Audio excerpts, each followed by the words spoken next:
I hope all of you are doing good. और आज मैं लेकर आई हूँ permutations and combinations class 11th maths. ये एक ऐसा लेसन है जिसके अंदर मुश्किल से मुश्किल क्वेश्चन भी सिर्फ 2 लाइन में सॉल्व हो जाते हैं। और ये एक ऐसा लेसन भी है जहाँ पर अधिकतर बच्चों को ऐसा लगता है कि यार कुछ समझ नहीं आता है।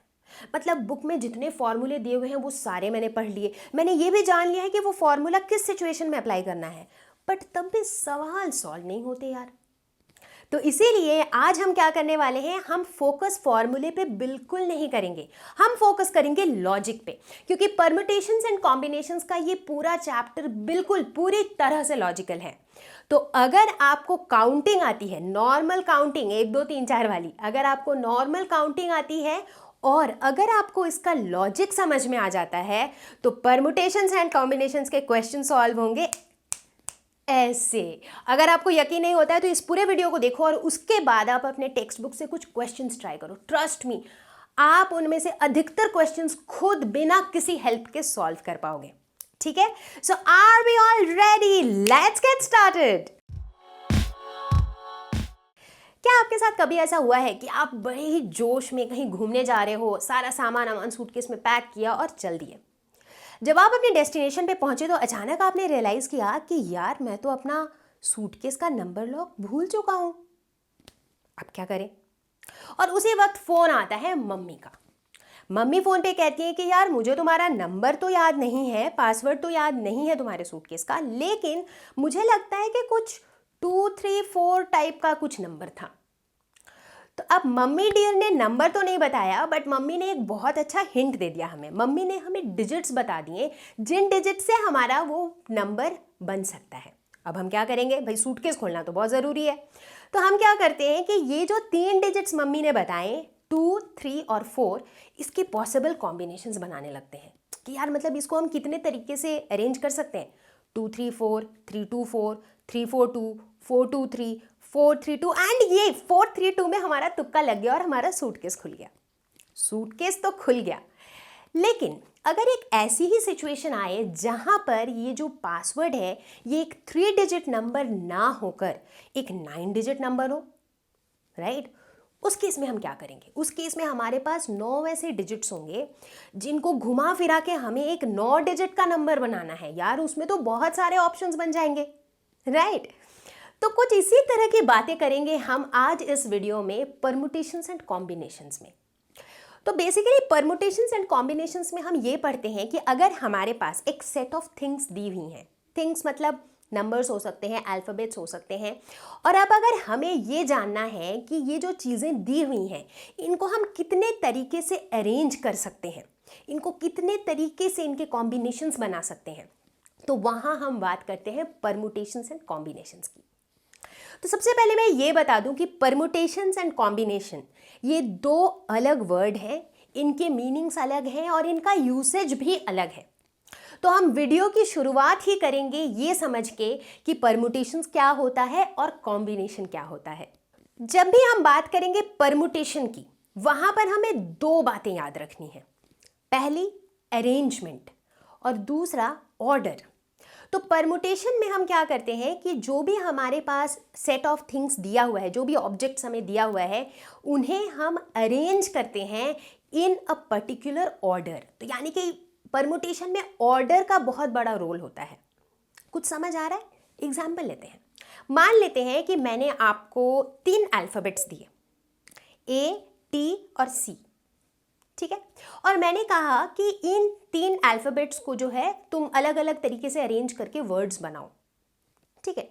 अब यहाँ पे गौर करो, यहाँ पे पहले तो हम क्या कर रहे हैं, यहाँ पे हम अरेंज कर रहे हैं चीज़ों को, राइट? उन्हीं वही 3 वर्ड्स, वही 3 लेटर्स हैं, बट उन्हीं को हम घुमा फिरा के अरेंज कर रहे हैं। तो यहाँ पे हम अरेंजमेंट की बात कर रहे हैं। दूसरी तरफ यहाँ पे ऑर्डर बहुत क्रिटिकल है। अगर मैं इसे CAT इस ऑर्डर में लिखूँ तो ये है कैट, अगर मैं इसे ACT इस ऑर्डर में लिखूं तो ये हो गया एक्ट। तो दोनों 2 अलग वर्ड हो गए, अलग मीनिंग हो गए, राइट? तो यानी कि ऑर्डर यहाँ पे क्रिटिकल है, राइट? C को पहले लिख दिया तो कुछ और बन जाएगा, C को लास्ट में लिख दिया तो कुछ और बन जाएगा। तो यहाँ हम देखते हैं कि हम क्या कर रहे हैं, हम अरेंज कर रहे हैं, एक ऑर्डर का इंपॉर्टेंस है, एक ऑर्डर के हिसाब से अरेंज कर रहे हैं। तो यहाँ हम बात करेंगे परम्यूटेशंस की। पहले ही बता दूं कि परमुटेशन का ये मतलब नहीं है कि हमें कुछ चीज़ें दी हुई होंगी और हमें बैठ के उसके सारे अरेंजमेंट्स को लिखते रहना है, वो नहीं करना है। हमें ये फाइंड आउट करना है कि ये जितने वर्ड्स मुझे दिए हुए हैं या जितने लेटर्स या नंबर्स दिए हुए हैं, इनको घुमा फिरा के हम कितने ऐसे अरेंजमेंट्स बना सकते हैं। तो बेसिकली हम फोकस करते हैं नंबर ऑफ अरेंजमेंट्स पे, ना कि हम बैठ के सारे अरेंजमेंट्स बनाते हैं, राइट। तो ये हुआ परमुटेशंस। अब कॉम्बिनेशन क्या होता है? कॉम्बिनेशन जो वर्ड है ये काफ़ी मतलब सुना हुआ नाम है, क्योंकि कॉम्बिनेशन जो है ये आया है कंबाइन से, राइट। तो कॉम्बिनेशन पे अगेन हमें दो बातें याद रखनी है कि कॉम्बिनेशन में हम बात करते हैं सिलेक्शन का, और यहाँ पे ऑर्डर का कोई इंपॉर्टेंस नहीं है, ठीक है। सिलेक्शन मतलब फिर से आपको कुछ सेट ऑफ चीज़ें दी हुई होंगी, बट इस बार हम ये नहीं कहेंगे कि उनको अरेंज करते रहिए, हम ये कहेंगे कि आपको इतनी चीज़ें दी हुई है, आपको इसमें से कुछ चूज़ करना है, कुछ सिलेक्ट करना है। जैसे कि मान लेते हैं आपके क्लास में टोटल 40 बच्चे हैं, अब मुझे उन 40 स्टूडेंट्स में से 2 स्टूडेंट को सिलेक्ट करना है एज क्लास मॉनिटर्स। तो अब ये जो 2 स्टूडेंट मुझे सिलेक्ट करना है, ये मुझे मैं यहाँ क्या कर रही हूँ? क्या मैं अरेंज कर रही हूँ बच्चों को? नहीं, मैं कोई भी 2 बच्चों को सिलेक्ट कर रही हूँ आउट ऑफ दोज 40 स्टूडेंट्स। तो यहाँ पे क्या हो रहा है? सिलेक्शन। अब यहाँ पे देखो ऑर्डर का कोई वैल्यू नहीं है। अब ये जो 2 बच्चे मैंने सिलेक्ट किए, पहला बच्चा पहले है कि दूसरा बच्चा बाद में है, उससे कोई फर्क नहीं पड़ता। दूसरा बच्चा पहले है, पहला बच्चा पीछे है, कोई फर्क नहीं पड़ता। हमें तो बस 2 बच्चे चाहिए, राइट। तो इसीलिए यहाँ पे ऑर्डर का कोई सिग्निफिकेंस नहीं है।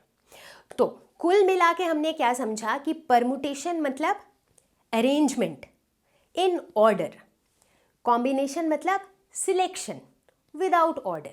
फटाफट से एक सिनेरियो दे रही हूं मैं। मान लो आप ताश खेल रहे हो। ताश की पत्तियां तो आपने देखी होंगी, 52 कार्ड्स का पैक होता है। तो अगर मैं कहूं कि ये जो 52 कार्ड्स है, इसमें से आप रैंडमली 2 कार्ड निकालो, ठीक है। तो ये क्या, इसमें कौन सा कॉन्सेप्ट आ रहा है? परमुटेशन आ रहा है, कॉम्बिनेशन आ रहा है? सोचो सोचो सोचो सोचो सोचो। इसमें मैं क्या करने बोल रही हूँ आपको? मैं आपको कह रही हूँ कि 52 कार्ड्स हैं, इसमें से 2 कार्ड्स निकालने हैं, मतलब 2 कार्ड्स चूज करने हैं, राइट। तो चॉइस की बात हो गई। ये जो 2 कार्ड्स हैं उनके ऑर्डर से कुछ फर्क पड़ रहा है हमें? नहीं, क्योंकि मैं तो बोल रही हूँ रैंडमली कोई भी 2 कार्ड निकालो भाई।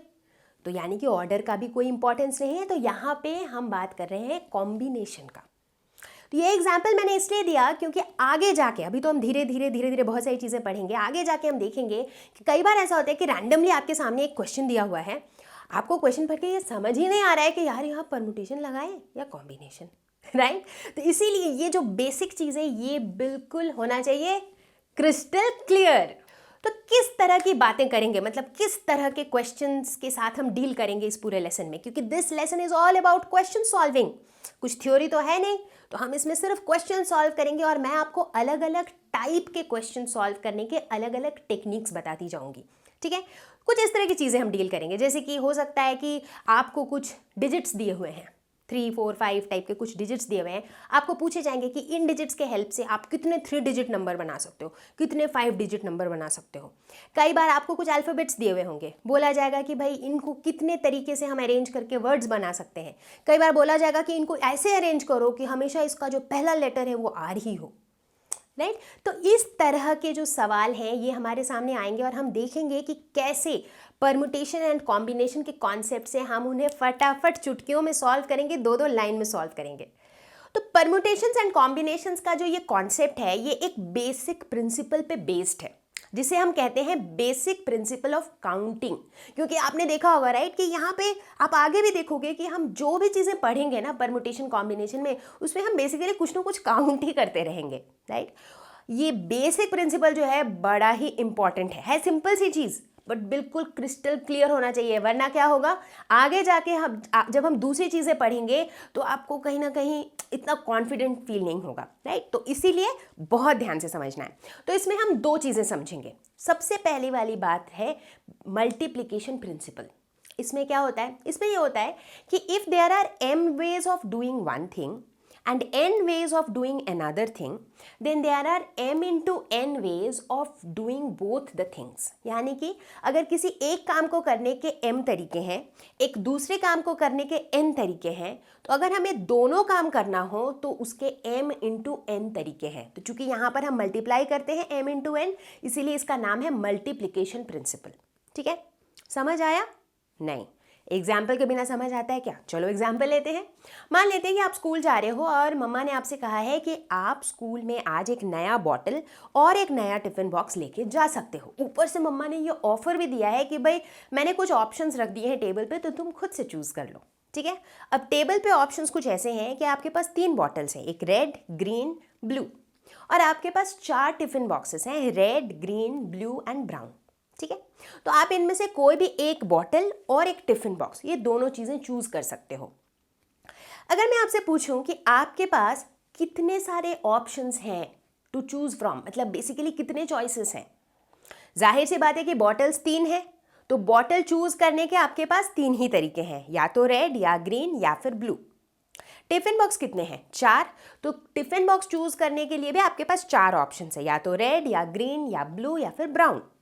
ठीक है, अब चूज तो दोनों ही करना है, बॉटल भी चूज करना है और टिफिन बॉक्स भी चूज करना है. तो मल्टीप्लिकेशन प्रिंसिपल के हिसाब से अगर एक बॉटल और एक टिफिन बॉक्स दोनों को चूज करना है तो हमारे पास कितने वेज होने चाहिए? m इंटू एन, यानी कि 3 इंटू 4 यानी कि 12. बट क्या हमारे पास सच में 12 ऑप्शंस हैं? बिल्कुल हैं. चलो देखते हैं कैसे. मान लेते हैं हम ब्लू बॉटल लेते हैं. ब्लू बॉटल के साथ मैं ब्लू टिफिन बॉक्स भी चूज कर सकती हूँ, ब्राउन भी चूज कर सकती हूँ, ग्रीन भी चूज कर सकती हूँ और रेड भी चूज कर सकती हूँ. राइट, ठीक उसी तरीके से अगर हम बात करें दूसरे वाले बॉटल की, तो उसके साथ भी मैं चारों में से कोई सा भी चूज कर सकती हूँ और तीसरे वाले के साथ भी मैं चारों में से कोई सा भी चूज कर सकती हूँ. तो कुल मिला के मेरे कितने हो गए ऑप्शंस? 12 हो गए ना. राइट, तो ये था मल्टीप्लिकेशन प्रिंसिपल. अब बात करते हैं दूसरे प्रिंसिपल की, जो है एडिशन प्रिंसिपल. ठीक है, ये प्रिंसिपल कहता है कि if there are m ways of doing one thing and n ways of doing another thing, but both the things can not happen together, then the number of ways in which we can choose one of the things is m plus n. जाहिर सी बात है यहाँ पे हम add कर रहे हैं, इसीलिए इसका नाम है एडिशन प्रिंसिपल. बट यहाँ पर हम कहना क्या चाह रहे हैं? हम कह रहे हैं कि अगर एक काम को करने के m तरीके हैं, दूसरे काम को करने के n तरीके हैं, लेकिन दुविधा ये है कि ये दोनों काम को हम कभी भी साथ में नहीं कर सकते हैं. तो मतलब हमको दोनों में से किसी एक को चूज करना है. तो किसी एक को चूज करने के हमारे पास हमेशा m प्लस n तरीके होते हैं. वापस वही एग्जाम्पल लेंगे. इस बार मम्मी ने कहा कि भाई ठीक है, जाओ, टेबल पे ऑप्शंस तो रखा हुआ है बॉटल्स और टिफिन बॉक्स के, लेकिन आप स्कूल में या तो बॉटल लेके जाओगे या फिर टिफिन बॉक्स. रूल तो गलत है बट क्या करें, ऐसा ही है. तो यानी कि इस बार दोनों चीजें नहीं मिलेगी, या तो बॉटल मिलेगी या टिफिन बॉक्स मिलेगा. राइट, तो अब अगर मैं पूछूं कि आपके पास कितने चॉइसेस हैं, तो बॉटल तो अभी भी हमारे पास वही 3 है, तो 3 चॉइसेस है बॉटल के. टिफिन बॉक्स 4 है, तो टिफिन बॉक्स चूज करने के 4 चॉइसेस हैं. लेकिन अगर ब्लू बॉटल ले लिया तो टिफिन बॉक्स नहीं मिलेगा. उसी तरह अगर ब्राउन टिफिन बॉक्स ले लिया तो सिर्फ वही मिलेगा. तो कुल मिला के चॉइसेस कितने हैं मेरे पास? मेरे पास गिन के 7 चॉइसेस हैं, या तो ब्लू बॉटल या फिर ग्रीन बॉटल या फिर रेड बॉटल, नहीं तो ब्लू टिफिन बॉक्स या फिर रेड टिफिन बॉक्स या ग्रीन टिफिन बॉक्स या ब्राउन टिफिन बॉक्स. राइट, तो ये 7 कहाँ से आया? 4 + 3. Right, and that is addition principle. अब हम इस बेसिक प्रिंसिपल ऑफ काउंटिंग के हेल्प से एक क्वेश्चन सॉल्व करने वाले हैं. ये मतलब बहुत ही पॉपुलर टाइप का क्वेश्चन है, ट्रस्ट मी. और इस क्वेश्चन के 2 पहलू हैं. एक होता है विथ रेपिटेशन, एक होता है विदाउट रेपिटेशन. मैं क्या बोल रही हूँ कुछ समझ नहीं आ रहा है? क्वाइट ऑब्वियस है. तो चलो ना, क्यों टाइम वेस्ट करते हैं, सीधा क्वेश्चन ही देखते हैं. How many 3-digit numbers can be formed from the digits 1 2 3 4 5 assuming that the repetition of the digits is allowed. तो अगर हम यहाँ पर देखें, ये क्या कह रहा है कि हमारे पास जो है एक, मान लेते हैं कि एक बकेट है, एक बाल्टी है जिसके अंदर कुछ डिजिट्स हमें दिए हुए हैं, और वो डिजिट्स कौन से हैं? 1 2 3 4 5. ठीक है, अब हमें इन डिजिट्स के साथ क्या करना है? हमें इनमें से ही डिजिट्स चूज करके एक 3-digit नंबर बनाना है. ठीक है। तो मान लेते हैं कि ये मेरा 3 डिजिट नंबर है जिसमें मैंने 3 डब्बे बना दिए हैं, एक एक डब्बे में एक एक डिजिट डालेंगे, ठीक है। बट ये डिजिट्स आएगा कहाँ से? हमारे बकेट से, ठीक है। चलो अब देखते हैं कि ये कितने तरीके से हम इसमें डिजिट्स डाल सकते हैं। शुरू करते हैं पहले डिजिट से। किधर से भी आप स्टार्ट कर सकते हो। मान लेते हैं कि हम स्टार्ट करते हैं यूनिट्स प्लेस से, ठीक है। तो ये जो मेरा पहला डब्बा है इसमें कौन सा डिजिट आ सकता है इन पांचों में से? कोई सा भी आ सकता है, राइट। इन पांचों में से कोई सा भी आ सकता है। 1 आ सकता है, 2 आ सकता है, 3, 4, 5 कोई भी आ सकता है। यानी कि कितने तरीके से हम इस बॉक्स को फिल कर सकते हैं? 5 तरीके से, राइट। 5 पॉसिबिलिटीज़ है कि यहाँ पे 1 हो या 2 हो या 3 हो, 4 हो, 5 हो। चलो ठीक है, अब आगे बढ़ते हैं अगले बॉक्स की तरफ। इस बॉक्स पे कितनी पॉसिबिलिटीज़ हैं कि क्या क्या आ सकती हैं इसमें? अब यहाँ पे क्वेश्चन पे गौर करना है। यहाँ कहा जा रहा है कि repetition of digits is allowed, यानी कि अगर मेरे पहले वाले बॉक्स में 2 है तो मेरे इस दूसरे वाले बॉक्स में भी 2 हो सकता है, राइट। यानी कि रिपीटेशन हो सकती है। तो इसका मतलब कि यहाँ पर भी हम इन पांचों में से कोई सा भी डाल सकते हैं, है ना। तो यहाँ पे भी हम 5 वेज से दूसरे वाले बॉक्स को फिल कर सकते हैं। ठीक उसी तरीके से जब हम तीसरे बॉक्स की बात करेंगे तो यहाँ पर भी हम इसे 5 तरीके से फिल कर सकते हैं। हम कुछ भी डाल सकते हैं, राइट, क्योंकि यहाँ पे कोई रेस्ट्रिक्शन नहीं है। यहाँ पे कहा जा रहा है कि रिपीटेशन अलाउड है। तो ऐसा कुछ है नहीं कि जो डिजिट पहले डब्बे में डल गया वो डिजिट दूसरे में नहीं डल सकता है, ऐसी कोई बात है ही नहीं, ठीक है। तो ऐसे इस तरीके से हम हर एक बॉक्स में डाल सकते हैं। अब हम सोचते हैं कि अभी अभी हमने जो बेसिक प्रिंसिपल ऑफ काउंटिंग के अंदर मल्टीप्लिकेशन प्रिंसिपल पढ़ा, उसमें हमने क्या पढ़ा कि अगर 2 ऐसे इवेंट्स हैं जहाँ पे दोनों ही इवेंट्स हो रहे हैं तो जो नंबर ऑफ वेज उन दोनों इवेंट्स को होने के लिए चाहिए वो होता है m×n। यहाँ पे वही हो रहा है, यहाँ पे तीनों बॉक्सेस भरने हैं, राइट। ऐसा तो है नहीं कि तीनों में से कोई एक बॉक्स भरना है, तीनों को भरना है, तभी जाके मेरा 3 डिजिट नंबर बनेगा। तो इसीलिए हम क्या करेंगे, इनको कर देंगे मल्टीप्लाई और ये हो जाएगा हमारा नंबर ऑफ वेज जिससे हम इन तीनों बॉक्सेस को भर सकते हैं, यानी कि नंबर ऑफ 3 डिजिट नंबर्स जो हम बना सकते हैं, ठीक है। तो कितने 3 डिजिट नंबर हम बना सकते हैं? 5 × 5 × 5 यानी कि 125, ठीक है। एकदम लॉजिकल था, यहाँ पे कोई फॉर्मूला नहीं, कुछ नहीं, सिर्फ लॉजिकली हमने क्वेश्चन को सॉल्व किया, ठीक है। अब ये सेम क्वेश्चन देखेंगे, सिर्फ इसकी कंडीशन बदल गई है कि repetition of digits is not allowed. बाकी पूरा का पूरा क्वेश्चन वही है, यानी कि अभी भी हमारे पास एक बकेट है जिसके अंदर 1, 2, 3, 4 और 5 ये वाले डिजिट्स हैं, ठीक है। और अभी भी हमें एक 3 डिजिट नंबर ही बनाना है, ठीक है। यहाँ भी हम वैसे ही स्टार्ट करेंगे। अगर हम पहले डब्बे की बात करें तो इसमें हम कितने तरीके से डिजिट डाल सकते हैं? 5 तरीके से, क्योंकि हमारे पास 5 ही डिजिट्स हैं, राइट। आगे बढ़ते हैं दूसरे डब्बे की तरफ। यहाँ पर हम कितने तरीके से डाल सकते हैं? 5 तरीके से नहीं। क्यों? क्योंकि यहाँ पे रिपीटेशन अलाउड नहीं है। अगर हमारे पहले डब्बे में लेट्स से डिजिट 4 डल चुका है, यहाँ अगर हमने 4 डाल दिया था तो अब यहाँ पे 4 नहीं डल पाएगा। अगर यहाँ 3 डाल दिया था तो अब यहाँ पे 3 नहीं डाल पाएगा, राइट। तो यानी कि जो भी एक डिजिट हमने इस पहले वाले डब्बे में डाल दिया था उसको छोड़ के बाकी 4 में से कुछ भी डाल सकते हैं, ठीक है। तो यानी कि इसको हम कितने तरीके से फिल कर सकते हैं? 4 तरीके से, क्योंकि अब हमारे पास 4 जो बचे हुए डिजिट्स हैं उन्हीं में से कोई ना कोई को इसमें डाल सकते हैं।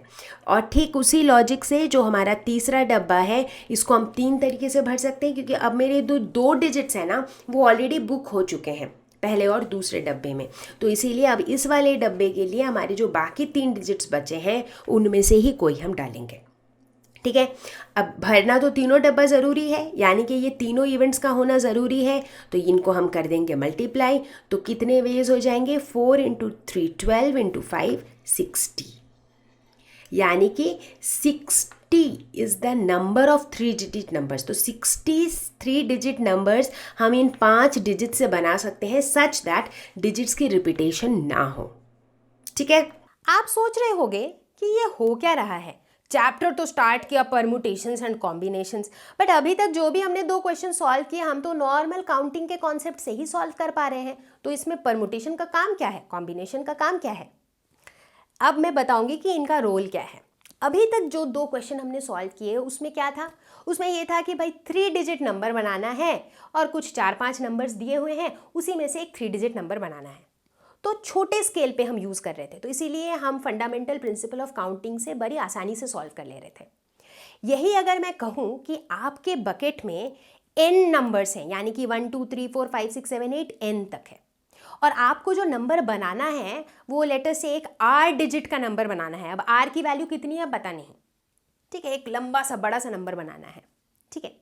तो ऐसे सिचुएशन में क्या होगा, तो एक बार देखते हैं फटाफट से कि अगर हम बेसिक प्रिंसिपल को यूज़ करते हैं तो हम कहाँ तक पहुँच पाते हैं और उसमें क्या दिक्कत आती है। तो अब इस केस में जो हमारे पास बकेट हुआ करता था वो बकेट आज भी है, और इस बकेट में कितने डिजिट्स हैं, 1 2 3 4 5 6 7, ऐसे करते करते n तक डिजिट्स हैं, ठीक है। अब इस n की वैल्यू कुछ भी हो सकती है, 1000 भी हो सकती है, 10,000 भी हो सकती है, 40 भी हो सकती है, राइट। तो इसके अंदर ये सारे डिजिट्स हमारे बकेट में हैं।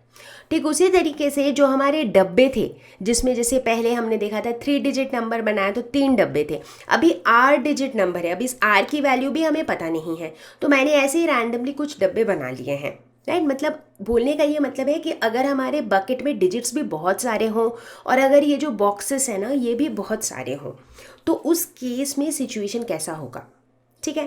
तो शुरू करते हैं पहले डब्बे से। तो मान लेते हैं हम इधर से शुरू करते हैं, तो इस पहले डब्बे को हम कितने तरीके से फिल कर सकते हैं, जितने हमारे पास डिजिट्स हैं, तो यहाँ पर n डिजिट्स हैं तो हम इसको n तरीके से फिल कर सकते हैं, क्योंकि 1 से लेकर के n तक में से कोई सा भी डिजिट हम इस पहले डब्बे में डाल सकते हैं, ठीक है।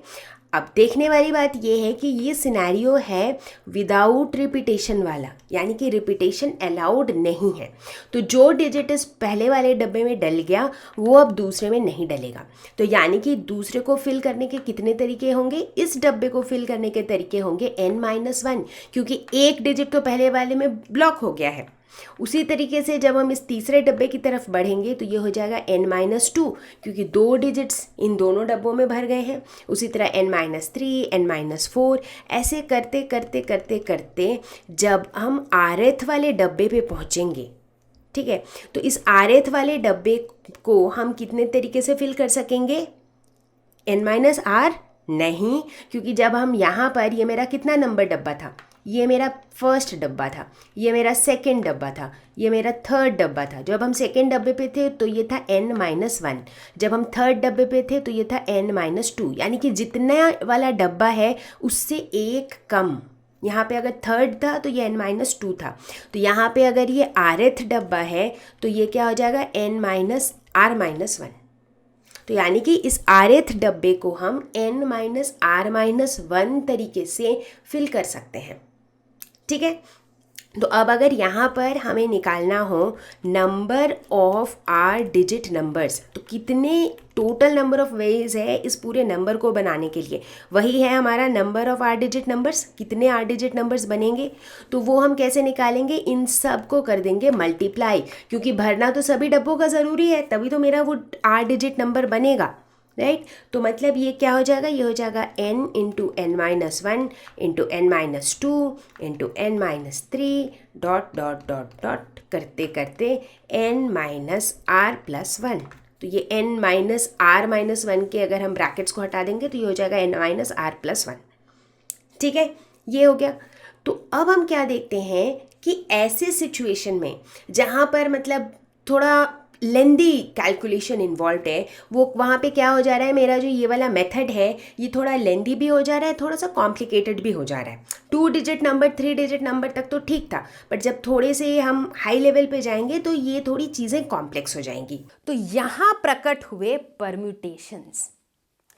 तो परम्यूटेशन का कॉन्सेप्ट ये कहता है कि अगर हमारे पास n ऑब्जेक्ट्स हैं, n डिफरेंट ऑब्जेक्ट्स हैं, और अगर हम एट अ टाइम सिर्फ r ऑब्जेक्ट्स यूज़ कर रहे हैं, जैसे कि अभी तक हम देख रहे थे कि हमारे पास मान लेते हैं कि n नंबर्स हैं बकेट में, बट उन n नंबर्स में से हम at a time r digit number ही बना रहे थे, मतलब एट अ टाइम हम r नंबर्स ही यूज़ कर रहे थे, राइट।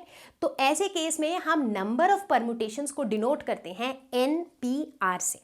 तो n को हम लिखते हैं सुपरस्क्रिप्ट की तरह और r को हम लिखते हैं नीचे छोटा सा सबस्क्रिप्ट की तरह।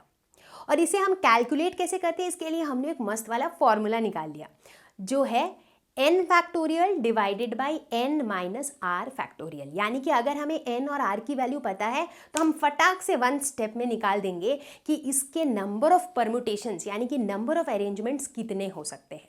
तो हमें वो डब्बे बना के हर डब्बे में देखने की कोई ज़रूरत नहीं होगी, हम सीधा का सीधा ये फॉर्मूला लगा देंगे और फटाक से एक स्टेप में आंसर आ जाएगा। अब आप कहोगे मैम आप तो फिर फॉर्मूले पे उतर आए। अरे यार ये फॉर्मूला एक ही फॉर्मूला है जो आपको याद रखना है, वो भी इतना मुश्किल नहीं है। और अगर आप भूल भी गए तो अब आपको लॉजिक पता है, बेसिक प्रिंसिपल ऑफ काउंटिंग आपको पता है, तो उससे भी आप क्वेश्चन सॉल्व कर सकते हो, राइट। तो ये है परम्यूटेशंस। अब आप कहोगे कि यार मैम ये जो फॉर्मूला आपने लिखा इसमें ये एक्सक्लेमेशन मार्क कहाँ से आ गया, ये तो हमने इंग्लिश में पढ़ा था बट मैथ्स में। तो मैथ्स में हम इसे कहते हैं फैक्टोरियल। थोड़ा सा नाम के साथ इसका सिंबल के लुक में कोई मैच नहीं है बट इसका नाम फैक्टोरियल ही है। तो ये फैक्टोरियल को हम ऐसे डिफाइन करते हैं कि n फैक्टोरियल को हम कैसे डिफाइन करते हैं, हम कहते हैं n फैक्टोरियल का मतलब है कि n से ले करके 1 तक जितने भी नेचुरल नंबर्स हैं उन सब को मल्टीप्लाई करके जो प्रोडक्ट निकलेगा दैट इज n फैक्टोरियल।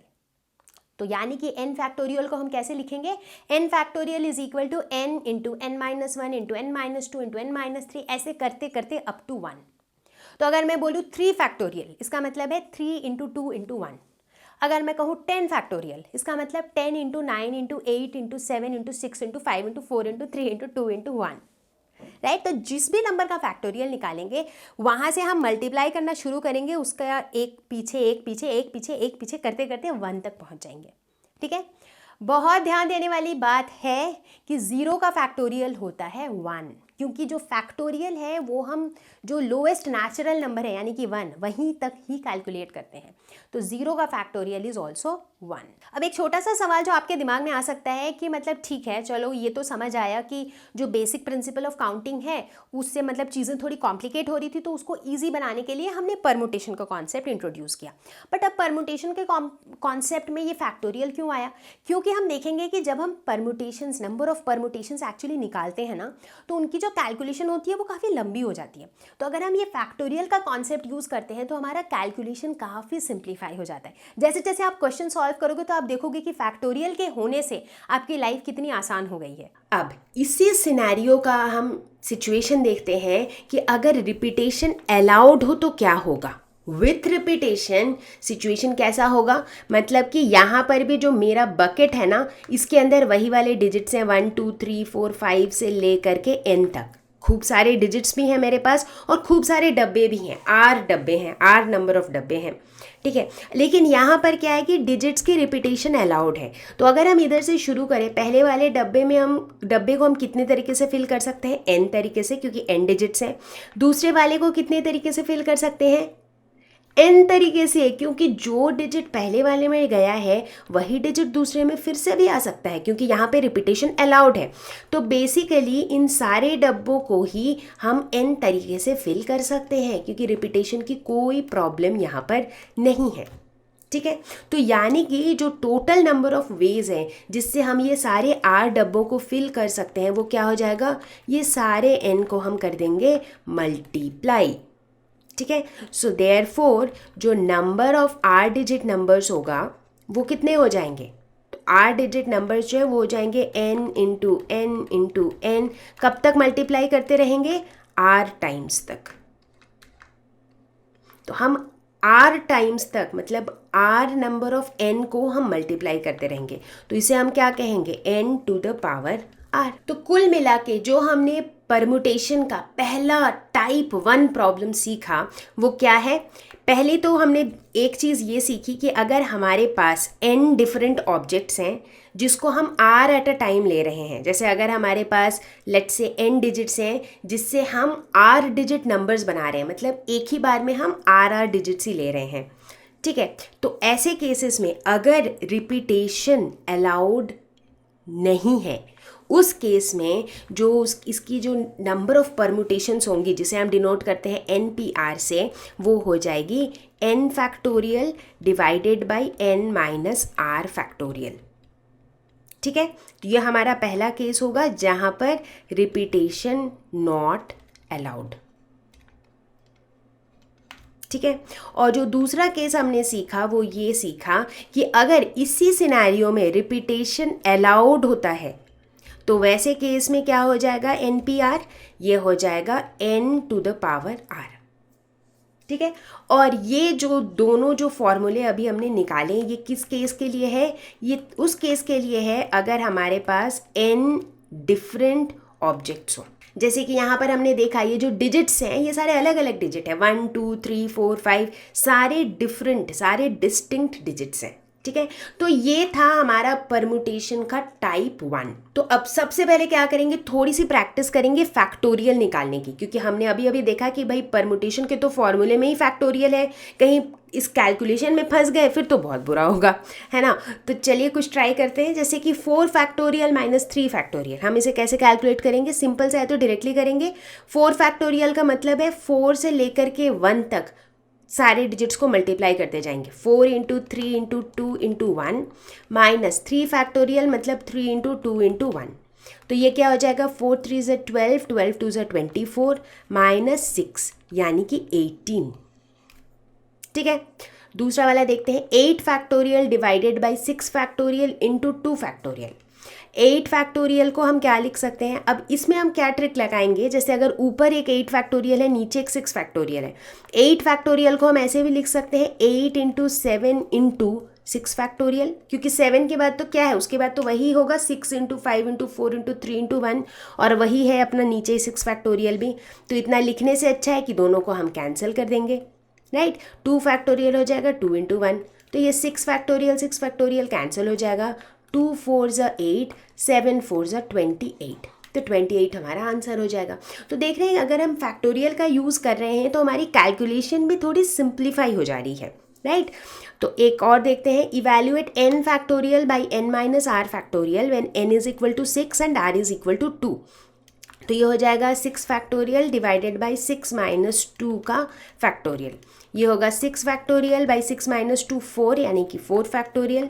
ऊपर हम न्यूमरेटर को लिख सकते हैं 6 into 5 into 4 factorial divided by 4 factorial, ये कैंसिल हो गया तो ये आ गया 30। तो इस तरीके से करते हैं हम फैक्टोरियल की कैलकुलेशंस।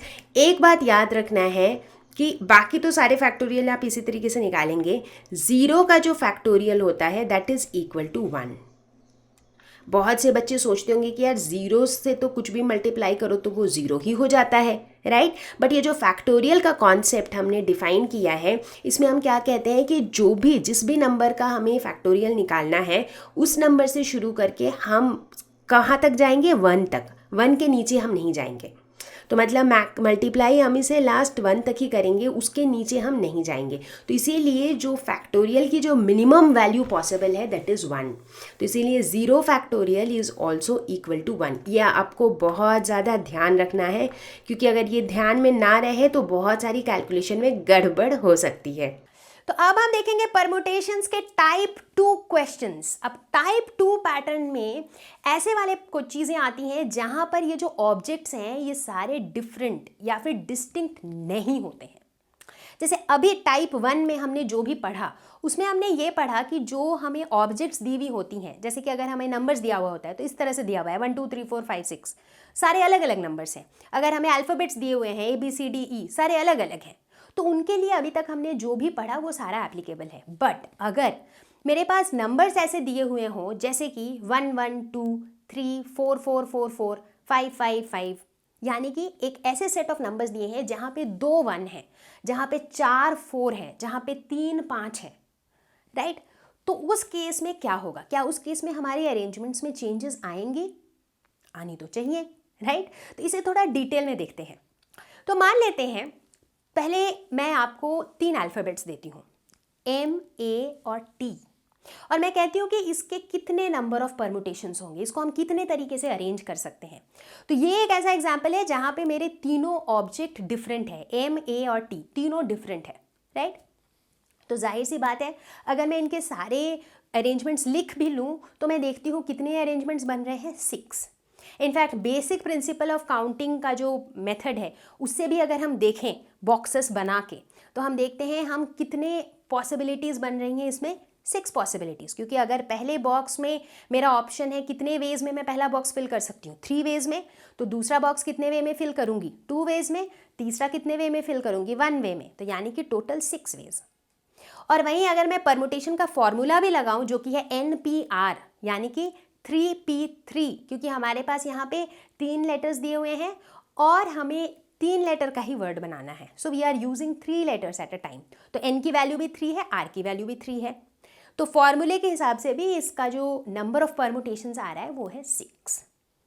अब हम कहानी में थोड़ा ट्विस्ट करेंगे। हम क्या करेंगे कि जो T है ना उसको हटा के मैं उसे A बना देती हूँ। तो मैं कहती हूँ कि मैंने आपको 3 अल्फ़ाबेट्स दिए, M, A और A। अब आप मुझे बताओ कि इसके आप कितने नंबर ऑफ परमुटेशंस कर सकते हो। तो चलिए थोड़ा डिटेल में देखते हैं कि इसके हम कितने अरेंजमेंट्स बना पाएंगे। तो अब हम कहानी में थोड़ा ट्विस्ट लाते हैं। अभी तक हमारा सारा फोकस था मैट के ऊपर, अब हम अपना सारा फोकस डालेंगे माँ के ऊपर, यानी कि जिसमें हमने सिर्फ इस टी को रिप्लेस कर दिया है एक ए से। ठीक है, तो अगर इस केस में हमें देखने हो कि भाई हम कितने सारे अरेंजमेंट्स बना सकते हैं इन 3 लेटर से MAA, तो हम एक इजी ऑप्शन ये है कि भाई ठीक है, तो पहले हमने जो भी ये अरेंजमेंट्स बनाए थे यहीं पे हम टी को सिर्फ ए से रिप्लेस कर देते हैं, तो हमें कुछ ऐसा अरेंजमेंट मिल जाएगा। बट अगर हम इस अरेंजमेंट को देखें तो हम क्या देखते हैं कि पहला और दूसरा अरेंजमेंट बिल्कुल सेम है, राइट, एग्जैक्टली सेम है। तो जब एग्जैक्टली सेम अरेंजमेंट है तो हम 2 क्यों रखेंगे, तो एक को हम हटा देंगे, राइट। ठीक उसी तरीके से जो तीसरा और आखिरी वाला है ये दोनों बिल्कुल सेम अरेंजमेंट है तो हम एक को हटा देंगे, चौथा पांचवा भी सेम है तो हम एक को हटा देंगे। तो यहाँ पर हमें टोटल कितने नंबर ऑफ अरेंजमेंट्स मिल रहे हैं, 3। तो यहाँ पर हम 3 तरीके से ही इन लेटर्स को रीअरेंज कर रहे हैं। तो अब सोचने वाली बात यह है कि हमने चेंज क्या किया, हमने सिर्फ ये किया कि पहले भी हमारे पास 3 लेटर्स थे, अभी भी हमारे पास 3 लेटर्स हैं, बट अब जो है 3 में से 2 लेटर्स ऐसे हैं जो बिल्कुल सेम है, दे आर नॉट डिस्टिंक्ट, और उसी की वजह से जो हमारा नंबर ऑफ परमुटेशंस है वो कम हो गया है।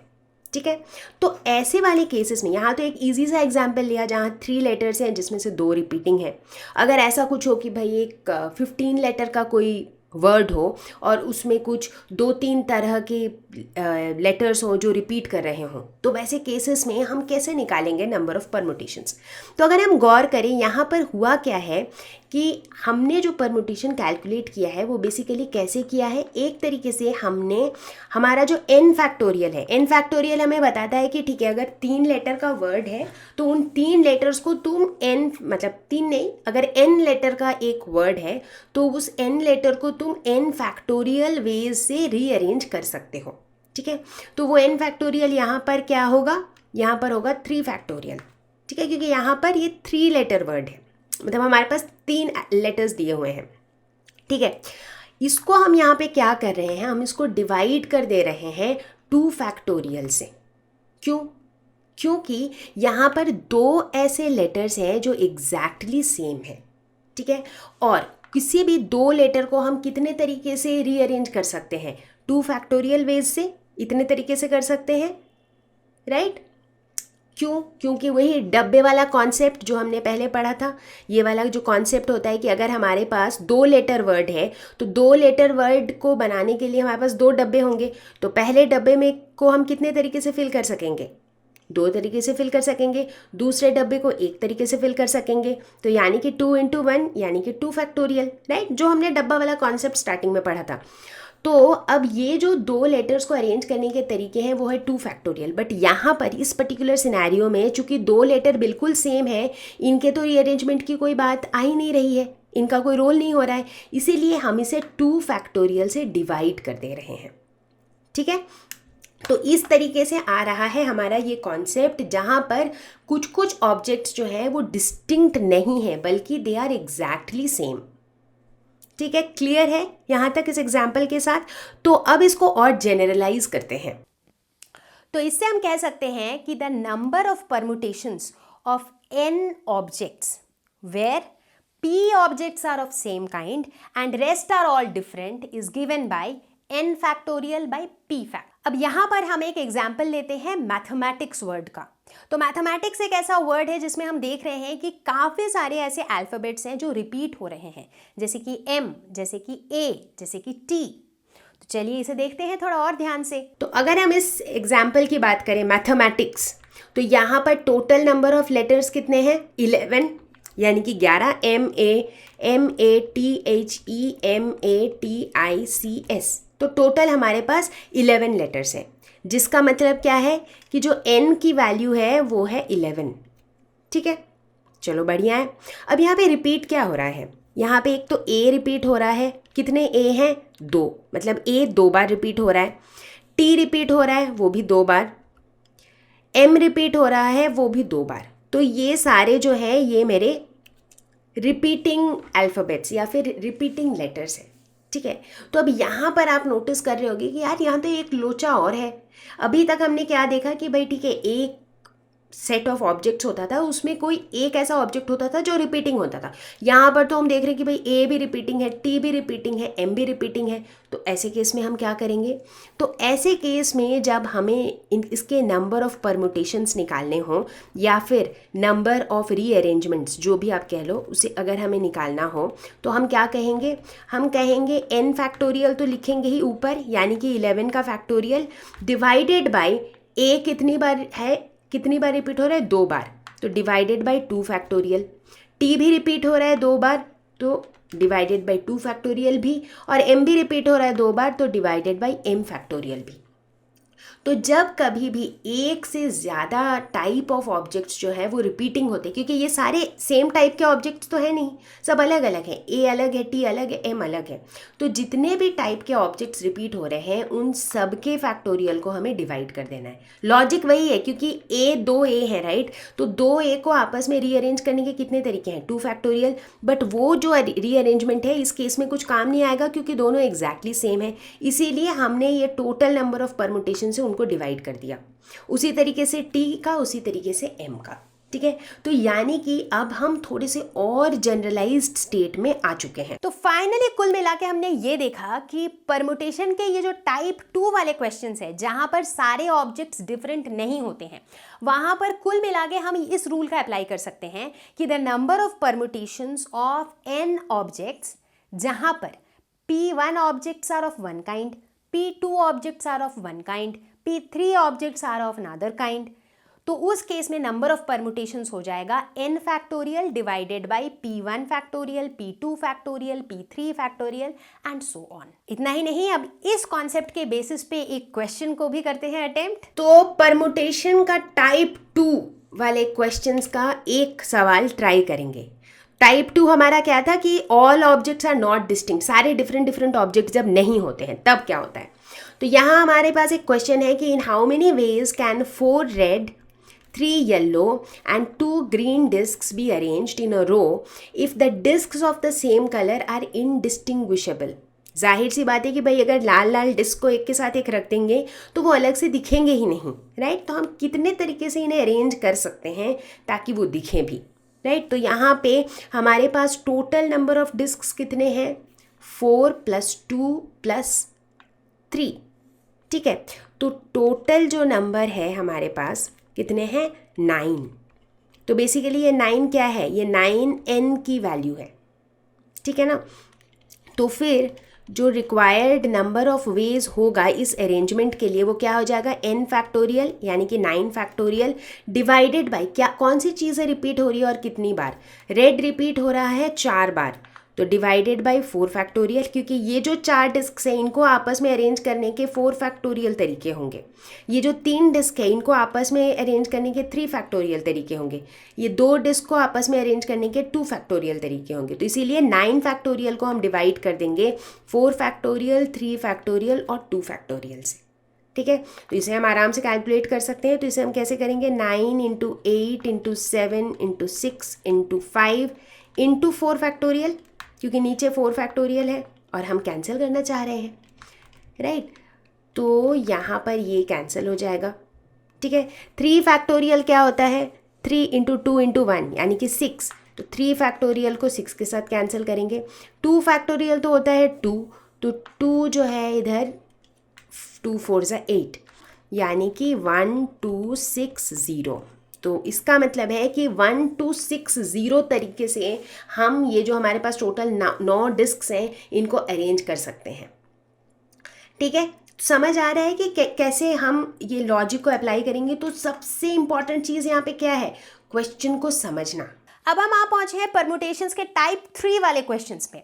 तो यहाँ पे ऐसा होता है कि ये जो ऑब्जेक्ट्स हैं इसमें से कुछ ऑब्जेक्ट्स ऐसे होते हैं जो हमेशा साथ रहना चाहते हैं। कैसे?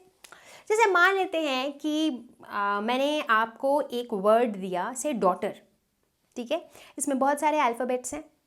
अब मैंने ऐसा कहा कि यार ये जो डॉटर वर्ड है ना, इसके अंदर जितने भी वावल्स हैं, जैसे कि ए है, ई है, यू है, ये जो है ना ये हमेशा साथ रहेंगे। चाहे तुम कितने भी लेटर्स को घुमा फिरा लो, किसी को कहीं भी रख दो, कोई फ़र्क नहीं पड़ता है, लेकिन जो तीनों वावल्स हैं ना ये हमेशा साथ में रहेंगे।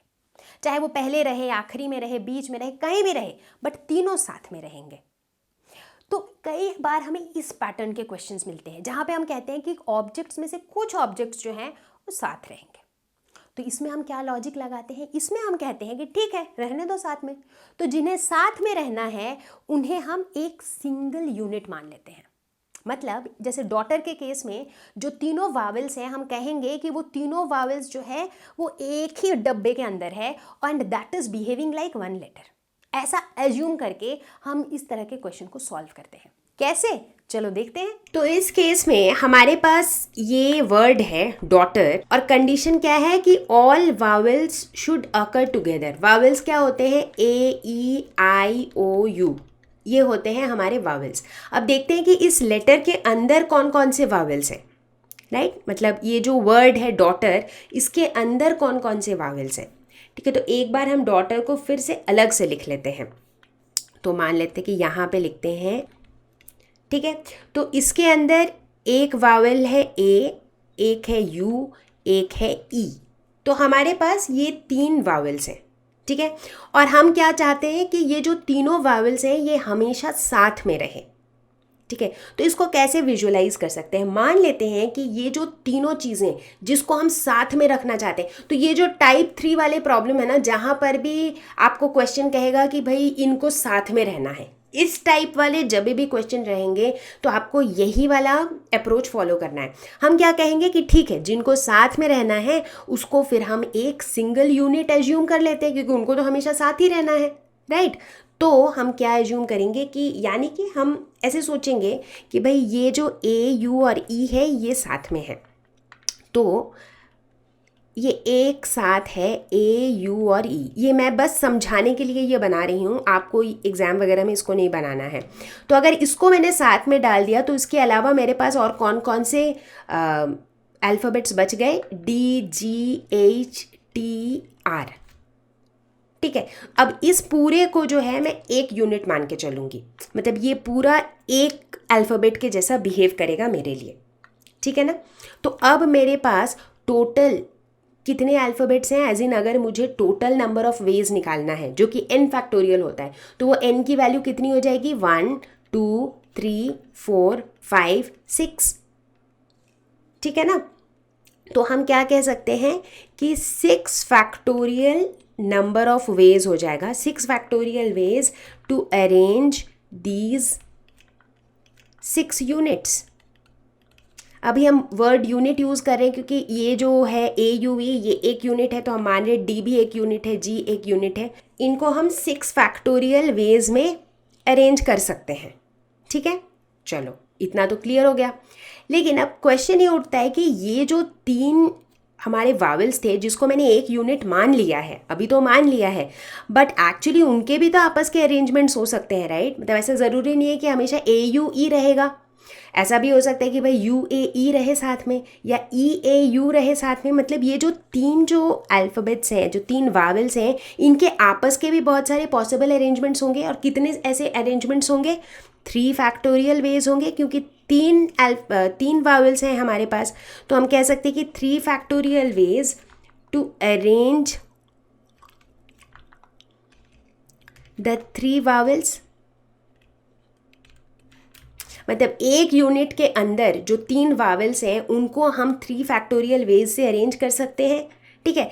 तो अब हमारा जो रिक्वायर्ड नंबर ऑफ वेज हो जाएगा, यानी कि जो हमें required number of different 8 letter arrangements जो हमें चाहिए, तो जो रिक्वायर्ड नंबर ऑफ वेज हैं, इनफैक्ट जितने नंबर ऑफ वेज हैं उतने ही नंबर ऑफ 8 लेटर अरेंजमेंट्स बनेंगे। वो क्या हो जाएगा?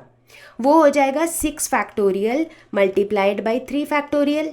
कौन सा प्रिंसिपल है? मल्टीप्लिकेशन प्रिंसिपल, क्योंकि ये 6 यूनिट्स को भी हमें अरेंज करना है और ये अंदर के जो वावल्स हैं इनको भी हमें इनके अरेंजमेंट्स को भी देखना है, राइट। तो ये दोनों ही इवेंट्स होंगे साथ में, तो कोई ऑप्शन नहीं है कि एक होगा दूसरा नहीं होगा, दोनों को ही होना है। चूंकि दोनों को ही होना है तो हमारा m इंटू n वाला कॉन्सेप्ट चलेगा, यानी कि 6 फैक्टोरियल। ठीक है, तो ये क्लियर हो गया। तो ये हो जाएगा हमारे required number of veg. Calculate तो आप खुद ही कर लोगे, ये रिक्वायर्ड नंबर ऑफ वेज जब वावल्स को साथ रहना है। ठीक है, तो ये हमारे क्वेश्चन का पहला पार्ट था। अब अगर हम क्वेश्चन के दूसरे पार्ट को देखें तो वो कह रहा है कि all vowels do not occur together. अब वावल्स को साथ नहीं रहना है, तो ऐसे केस को कैसे सॉल्व करेंगे? इस केस में हम क्या करेंगे कि जब वावल्स साथ है उसके नंबर ऑफ वेज हमने निकाल लिए हैं, अब हम निकालेंगे ऑल पॉसिबल अरेंजमेंट्स कितने हो सकते थे, मतलब टोटल नंबर ऑफ वेज। अगर हम सब कुछ भूल जाएं कि वावल्स को साथ रहना है, अलग रहना है, क्या रहना है, अगर हम सिर्फ इतना याद रखें कि हमारे पास 8 अलग अलग लेटर्स थे, तो इन 8 लेटर्स को अरेंज करने के कितने तरीके होंगे? 8 फैक्टोरियल।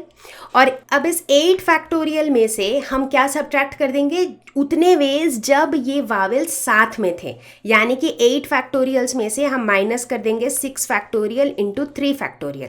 ठीक है, तो ये जो मिलेगा हमें, ये उस वाले सिचुएशन के नंबर ऑफ वेज है जब वावल्स आर नॉट टुगेदर।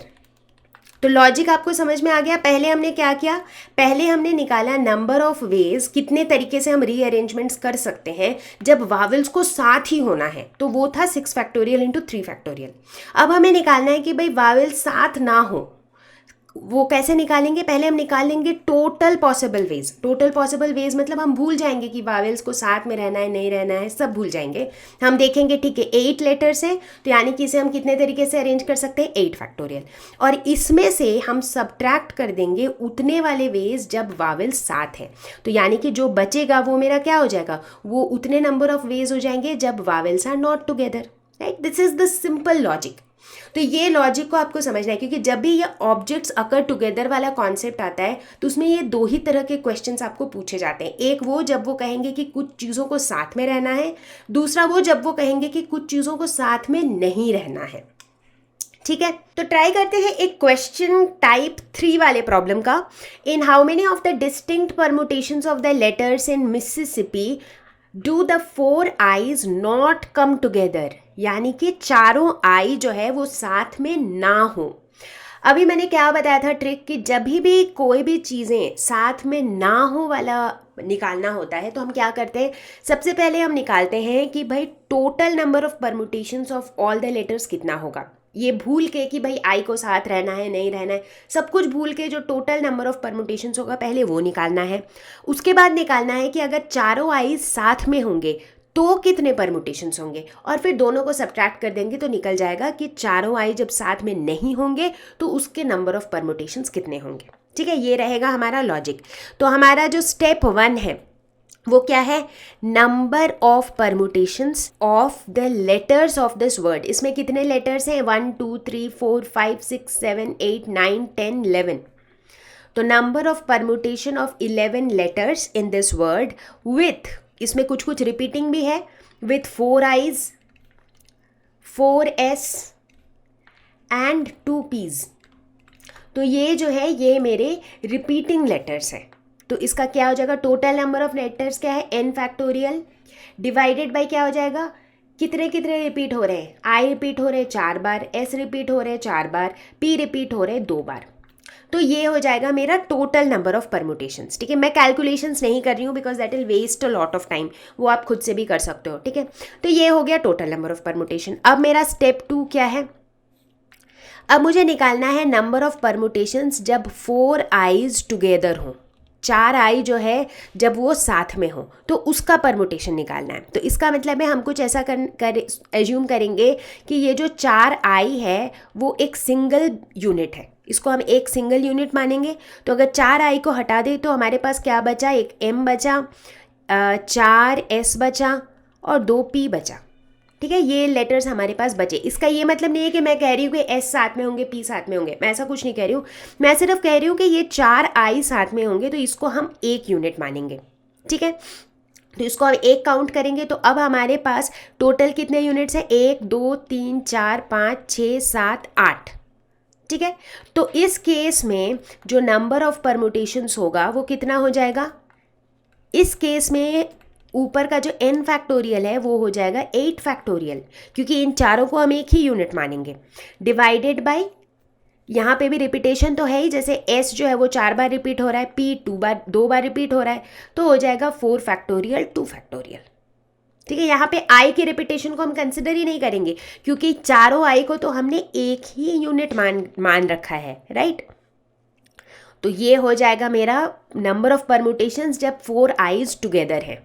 अब आखिरी स्टेप, 4 i's नॉट टुगेदर। तो जब 4 i's टुगेदर नहीं है, ये निकालने के लिए क्या करेंगे, जो टोटल परमुटेशन था उसमें से 4 i's टुगेदर को सब्ट्रैक्ट कर देंगे, यानी कि 11 factorial divided by 4 factorial into 4 factorial into 2 factorial minus 8 factorial divided by 4 factorial 2 factorial. तो ये हो जाएगा हमारा आंसर। एग्जाम में आप ऐसे ही लिख के आंसर मत छोड़ देना, इसको पूरा कैलकुलेट करना है, तो इसको आप कैलकुलेट कर लोगे तो आपको आंसर मिल जाएगा। तो बेसिकली जब भी ऑब्जेक्ट्स टुगेदर वाले क्वेश्चंस होते हैं तो उसमें हम यही स्टेप फॉलो करते हैं। अगर ये पूछता है कि कुछ चीज़ें साथ में रहेंगी तो मेरा आंसर यहीं ख़त्म हो जाता है, अगर ये पूछता है कि साथ में नहीं रहेंगी तो मेरा आंसर यहाँ तक आता है। ठीक है, कॉन्सेप्ट समझ में आ रहा है कि हम ऐसा क्यों कर रहे हैं, because that is more important. अब आ गए हैं हम परमुटेशन के टाइप 4 वाले क्वेश्चंस में। ये ऐसे क्वेश्चन है जिसमें हम परमुटेशन के ऊपर कुछ रेस्ट्रिक्शन डाल देते हैं। कैसा रेस्ट्रिक्शन, जैसे मैंने आपको एक कोई भी वर्ड दे दिया और मैंने कहा, मान लेते हैं कि मैंने आपको वर्ड दिया रोशनी, ठीक है, और मैंने कहा कि मतलब तुम चाहे जितने मर्जी इसके अरेंजमेंट्स करते रहो, मुझे कोई दिक्कत नहीं है, बट मुझे चाहिए कि जो पहला लेटर है ना वो हमेशा आर ही रहे। तो यानी कि पहले लेटर की पोजीशन फिक्स हो जाएगी मेरे इस रिक्वायरमेंट के हिसाब से। या फिर मैं कह सकती हूँ कि यार कुछ भी कर लो, बट मुझे चाहिए कि पहला लेटर आर रहे और आखिरी लेटर हमेशा आई ही रहे। अब बीच के लेटर्स के साथ तुम कुछ भी कर लो, राइट। तो इन्हें हम क्या कहेंगे, रेस्ट्रिक्शंस। मतलब हम कह रहे हैं कि ठीक है तुम जो मर्जी अरेंजमेंट करो, बट मैं चुपचाप एक कुछ कंडीशन डाल दे रही हूँ, उस कंडीशन को तुम्हें फॉलो करना है, राइट। तो ऐसे रेस्ट्रिक्शन वाले परमुटेशंस को हम कैसे डील करते हैं, बहुत ज़्यादा ध्यान देना है, क्योंकि इसमें जो है मैं कोई फॉर्मूला वगैरह कुछ नहीं बताने वाली हूँ। मैं सिर्फ ये बताने वाली हूँ कि ऐसे क्वेश्चंस को आप इंटरप्रेट कैसे करोगे, इसमें लॉजिक कैसे लगाओगे, राइट। इसमें कुछ हाई फाई कुछ है नहीं, बस क्वेश्चन समझ के उसके लॉजिक को इंटरप्रेट करने वाली बात है, ठीक है। तो चलिए देखते हैं इसी एग्जाम्पल को, रोशनी वाले एग्जाम्पल को ही हम देखते हैं कि रेस्ट्रिक्शंस के साथ हम कैसे नंबर ऑफ परमुटेशंस निकालते हैं। तो चलिए टाइप 4 का भी एक क्वेश्चन देखते हैं, इसको सॉल्व करने की कोशिश करते हैं कि भाई ये वर्ड जो मेरे पास है वो है रोशनी, जो कि मेरा नाम है, और अब हमें ये देखना है कि कितने अरेंजमेंट्स होंगे अगर the word start with S. तो हमने एक रेस्ट्रिक्शन डाल दिया है कि जो वर्ड है ना ये एस से स्टार्ट होना चाहिए। अच्छा, उससे पहले क्वेश्चन, सबसे पहले हम ये निकालते हैं कि number of arrangements of the letters of the word Roshni, इसके टोटल कितने अरेंजमेंट्स होंगे। तो इसमें कितने लेटर्स हैं, 1 2 3 4 5 6, टोटल 6 लेटर्स हैं। तो इसीलिए जो नंबर ऑफ अरेंजमेंट्स होंगे total, irrespective of the fact कि इसमें कोई रेस्ट्रिक्शन अगर नहीं है, ठीक है, तो वो कितना होगा, वो होगा 6 फैक्टोरियल। कैसे, ये तो वही पुराना अपना बॉक्स मेथड से आप देख सकते हो कि भाई मेरे पास टोटल 6 लेटर है, इसको मुझे रीअरेंज करना है, तो रीअरेंज करके भी एक 6 लेटर का ही वर्ड बनेगा, राइट। अब अगर कहीं से भी स्टार्ट करते हैं तो अगर पहले लेटर से स्टार्ट करते हैं, इसमें कितने लेटर्स से हम इसको फिल कर सकते हैं, 6 लेटर से। तो अब जो इसमें डल गया है वो दूसरे में नहीं डलेगा, क्योंकि हमारे पास 6 डिफरेंट लेटर्स हैं। तो दूसरे में 5 डलेगा, उसमें 4, उसमें 3, इसमें 2 और इसमें 1। और अगर जब हम इन सबको मल्टीप्लाई कर देंगे तो बेसिकली ये क्या है, 6 फैक्टोरियल है, ठीक है। तो यानी कि इसका जो होगा answer 6 × 5 × 4 × 3 × 2 × 1 which is equal to 720। तो मतलब 720 तरीके से हम ये जो 6 लेटर्स है रोशनी में, इनको रीअरेंज कर सकते हैं, ठीक है। अब देखते हैं फर्स्ट पार्ट। ये कहता है कि what if we want the number of ways और number of arrangements if the word start with S, यानी कि जो पहला मेरा बॉक्स है ना उसमें एस फिक्स हो गया, ये लेटर जो है अभी पूरा जो वर्ड है वो एस से स्टार्ट होगा, तो पहला तो मेरा फिक्स हो गया, तो उसके बाद खाली बचे 5, ठीक है 5 बचे खाली।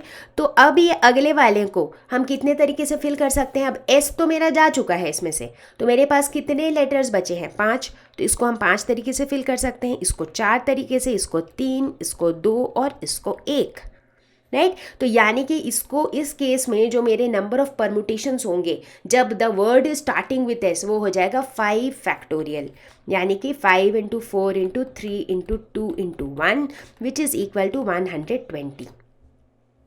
ठीक है, अब देखते हैं नेक्स्ट पार्ट जो कह रहा है कि the word begin with N R and end with I, यानी कि अब जो है मेरा पहला बॉक्स में आर है, आखिरी बॉक्स में आई है, तो मेरे पास बीच में कितने बॉक्स बचे, सिर्फ 4। तो अब इन 4 बॉक्सेस में पहले बॉक्स में को हम कितने तरीके से फिल कर सकते हैं, अब यहाँ से भी जो है ना आर गायब हो गया, आई गायब हो गया, तो बाकी 4 ही ऑप्शंस हैं, तो इसको हम 4 तरीके से फिल कर सकते हैं, अगले वाले को 3 तरीके से, इसको 2 तरीके से, इसको 1 तरीके से, तो बेसिकली इसे हम 4 फैक्टोरियल तरीके से फिल कर सकते हैं, तो 4 इंटू 3 इंटू 2 इंटू 1 यानी कि 24। तो 24 तरीके से जो है हम ऐसे वर्ड्स बना सकते हैं जिसका पहला लेटर आर हो और आखिरी लेटर आई हो, ठीक है। तो ये इस तरीके से हम ऐसे रेस्ट्रिक्शन वाले जो क्वेश्चंस हैं ना उन्हें अप्रोच करेंगे। तो इन क्वेश्चंस में आप देख रहे हो कि कुछ फॉर्मूला वगैरह कुछ नहीं लगाया है, खाली क्वेश्चन को समझना ज़रूरी है, और समझने के लिए ना इस तरह के डायग्राम्स बहुत हेल्पफुल होते हैं। अब हम देखते हैं इसी क्वेश्चन के तीसरे पार्ट को जो कह रहा है कि there are always 4 letters between P and S. अब ये थोड़ा सा टेढ़ा है, मतलब ये कह रहा है कि P और S के बीच में हमेशा 4 लेटर्स होने चाहिए, तो ये हमें एग्जैक्टली बता नहीं रहा है कि P कहाँ पे होगा, S कहाँ पे होगा, वो कहीं भी हो सकते हैं, बट उन दोनों के बीच में हमेशा 4 लेटर्स होने चाहिए, ठीक है। तो पहले वही हम अपना वही बॉक्सेस बना के देखेंगे कि क्वेश्चन कहना क्या चाह रहा है।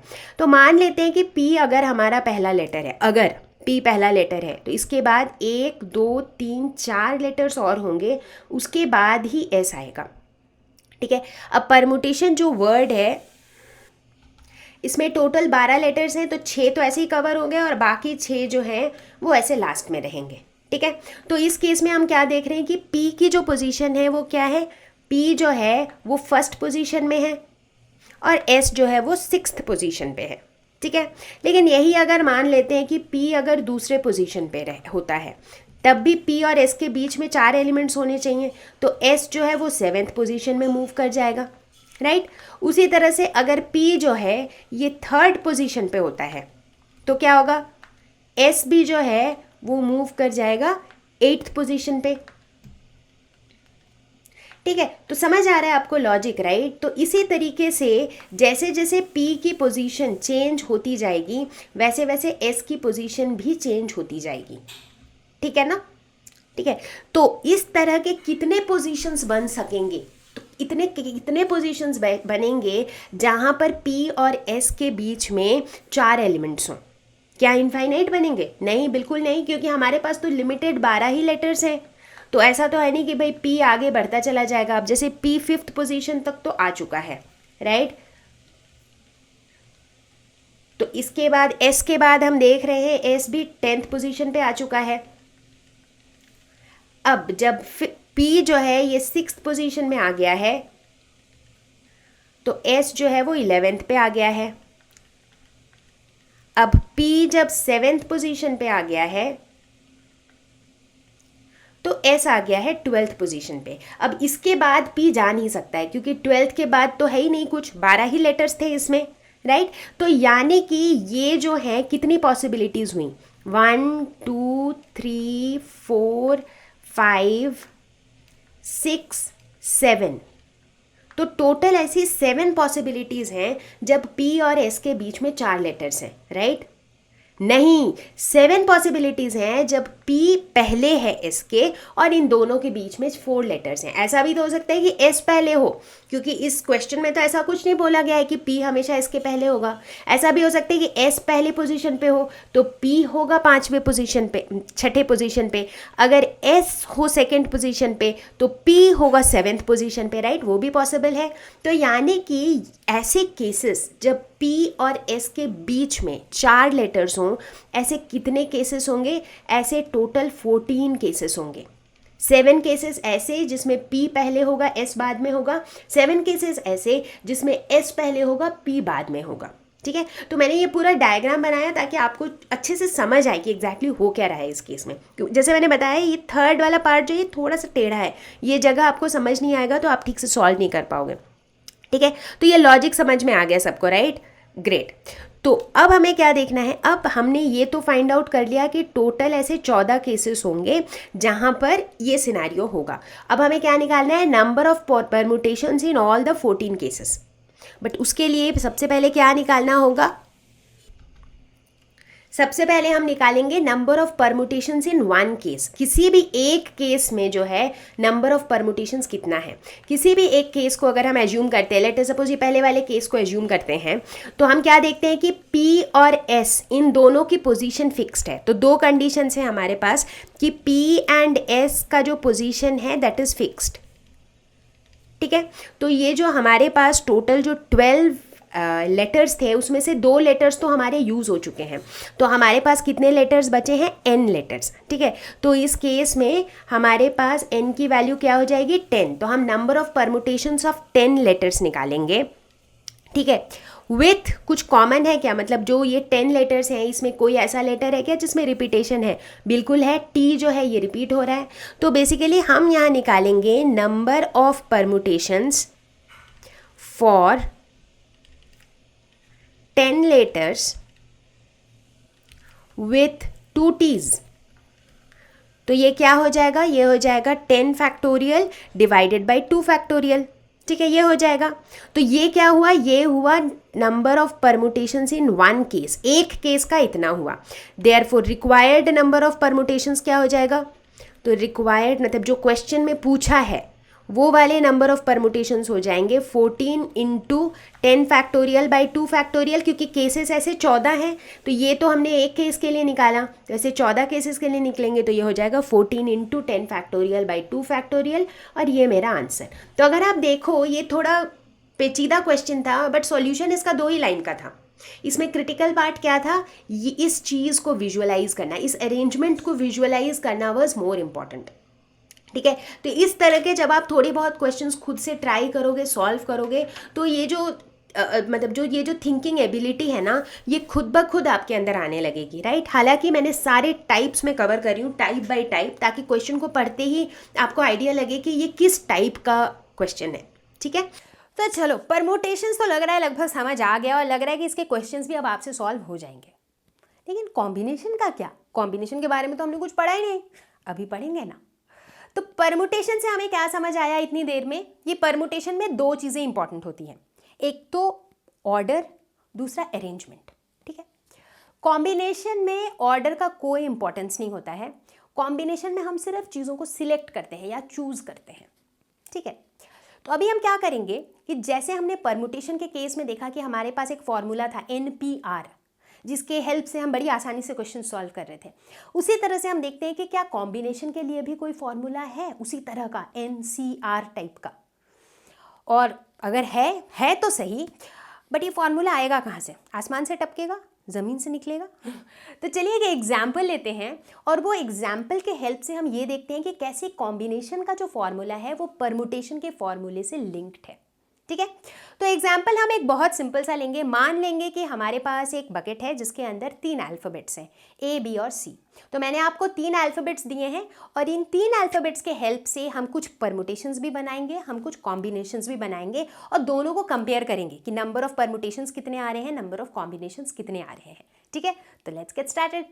तो इस केस में हम दोनों के केस में परम्यूटेशंस और कॉम्बिनेशंस दोनों में देखते हैं कि क्या क्या मेरे अरेंजमेंट्स होते हैं। तो परम्यूटेशन के केस में मुझे 2 लेटर के वर्ड बनाने हैं, और मेरे पास बकेट में 3 अल्फ़ाबेट्स हैं A, B और C। तो मैं कितने ऐसे 2 लेटर के वर्ड्स बना सकती हूँ? इतने, AB, AC, BC, BA, CA, CB। तो मैं टोटल कितने तरह से ये 3 लेटर्स को यूज़ कर सकती हूँ 2 लेटर के वर्ड्स बनाने के लिए? मैं टोटल ऐसे 6 वेज में मैं इन्हें रीअरेंज कर सकती हूँ। ठीक है, अब बात करते हैं कॉम्बिनेशन की। कॉम्बिनेशन में क्या करते हैं हम लोग? सिर्फ सिलेक्ट करते हैं। यहाँ पे अरेंजमेंट का कोई रोल नहीं है, इसीलिए यहाँ पर ऑर्डर का कोई रोल नहीं है कि कौन सा लेटर आगे है कौन सा लेटर पीछे है, उसका कोई सिग्निफिकेंस नहीं है। तो इसलिए यहाँ पर अगर हम ABC को यूज़ करके 2 अल्फ़ाबेट्स सिलेक्ट करें पेयर में, तो AB, AC, BC। अब आप पूछोगे BA क्यों नहीं है? क्योंकि BA और AB कॉम्बिनेशन के केस में बराबर माना जाएगा, क्योंकि यहाँ पर ऑर्डर इंपॉर्टेंट नहीं होता है, राइट? तो इसीलिए यहाँ पर हमें सिर्फ 3 वेज ही मिलेंगे जिससे हम इन 3 अल्फ़ाबेट्स को 2 अल्फ़ाबेट के पेयर में सिलेक्ट कर सकें। ठीक है, अब थोड़ा सा और आगे बढ़ते हैं और अब हम मान लेते हैं कि हम कहते हैं कि हमारे पास वही 3 अल्फ़ाबेट्स ABC हैं, बट अब जो है हमें 3 लेटर के वर्ड्स बनाने हैं। तो अगर हम परमुटेशन की बात करें जहाँ पर प्रॉपर अरेंजमेंट होती है, तो वहाँ पे हम देखते हैं यहाँ पर अभी भी जो है हमारे पास कितने अरेंजमेंट्स हैं? टोटल 6 अरेंजमेंट्स हैं, 6 वेज है जिससे हम इन्हें अरेंज कर सकते हैं। और अगर हम बात करें कॉम्बिनेशन की, तो यहाँ पर सिर्फ एक ही है, क्योंकि बाकी जितने भी सारे हैं वो सारे इन्हीं 3 लेटर्स को आगे पीछे करके बनाया गया है, राइट? तो यहाँ पर सिर्फ 1 वे है। तो अब सोचने वाली बात ये है कि यार ये जो परमुटेशन हम निकालते थे, अब आते हैं फॉर्मूले पे, कि जब हम परमुटेशन हमें निकालना होता था, नंबर ऑफ़ परमुटेशंस निकालने के लिए हम कौन सा फॉर्मूला लगाते थे? NPR। ठीक है, तो अब हम यहाँ पे ये जानना चाह रहे हैं कि नंबर ऑफ़ कॉम्बिनेशंस निकालने के लिए हम कौन से फॉर्मूला का यूज़ कर सकते हैं ताकि हम शॉर्टकट तरीके से वो निकाल सकें। ठीक है ना, तो परमुटेशन में हम यूज़ करते थे NPR, जो कि इस केस में कितना हो जाता है? N की वैल्यू कितनी हो जाती? 3, क्योंकि 3 अल्फ़ाबेट्स है टोटल हमारे पास और इनको हम 2 अल्फ़ाबेट्स यूज़ करना चाह रहे हैं एट अ टाइम, तो ये हो जाता 3P2।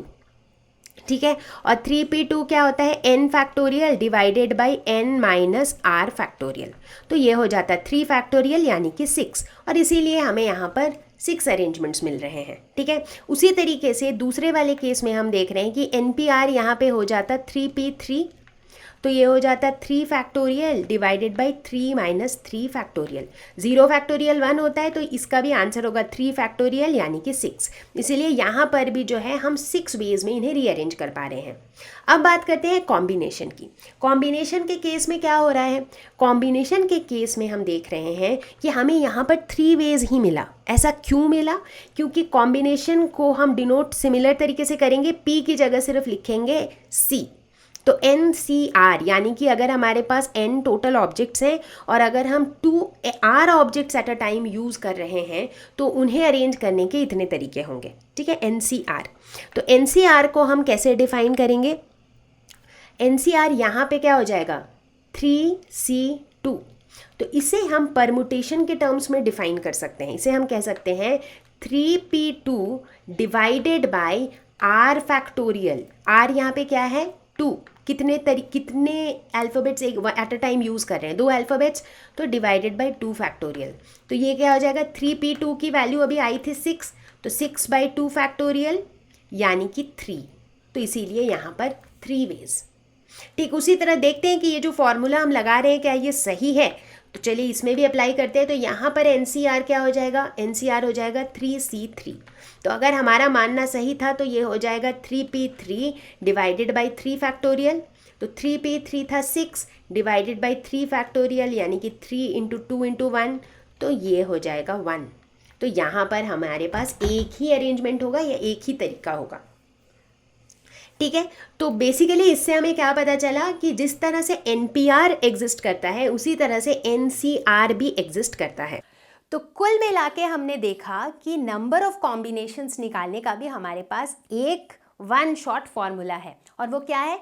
अगर हमारे पास n थिंग्स हैं and we are taking R at a time, तो हम इसके नंबर ऑफ कॉम्बिनेशंस को डिनोट करते हैं NCR से, and this is equal to n factorial divided by r factorial into n minus r factorial। ठीक है, तो इस फॉर्मूले के हेल्प से हम कॉम्बिनेशन से रिलेटेड सारे क्वेश्चन सॉल्व कर पाएंगे।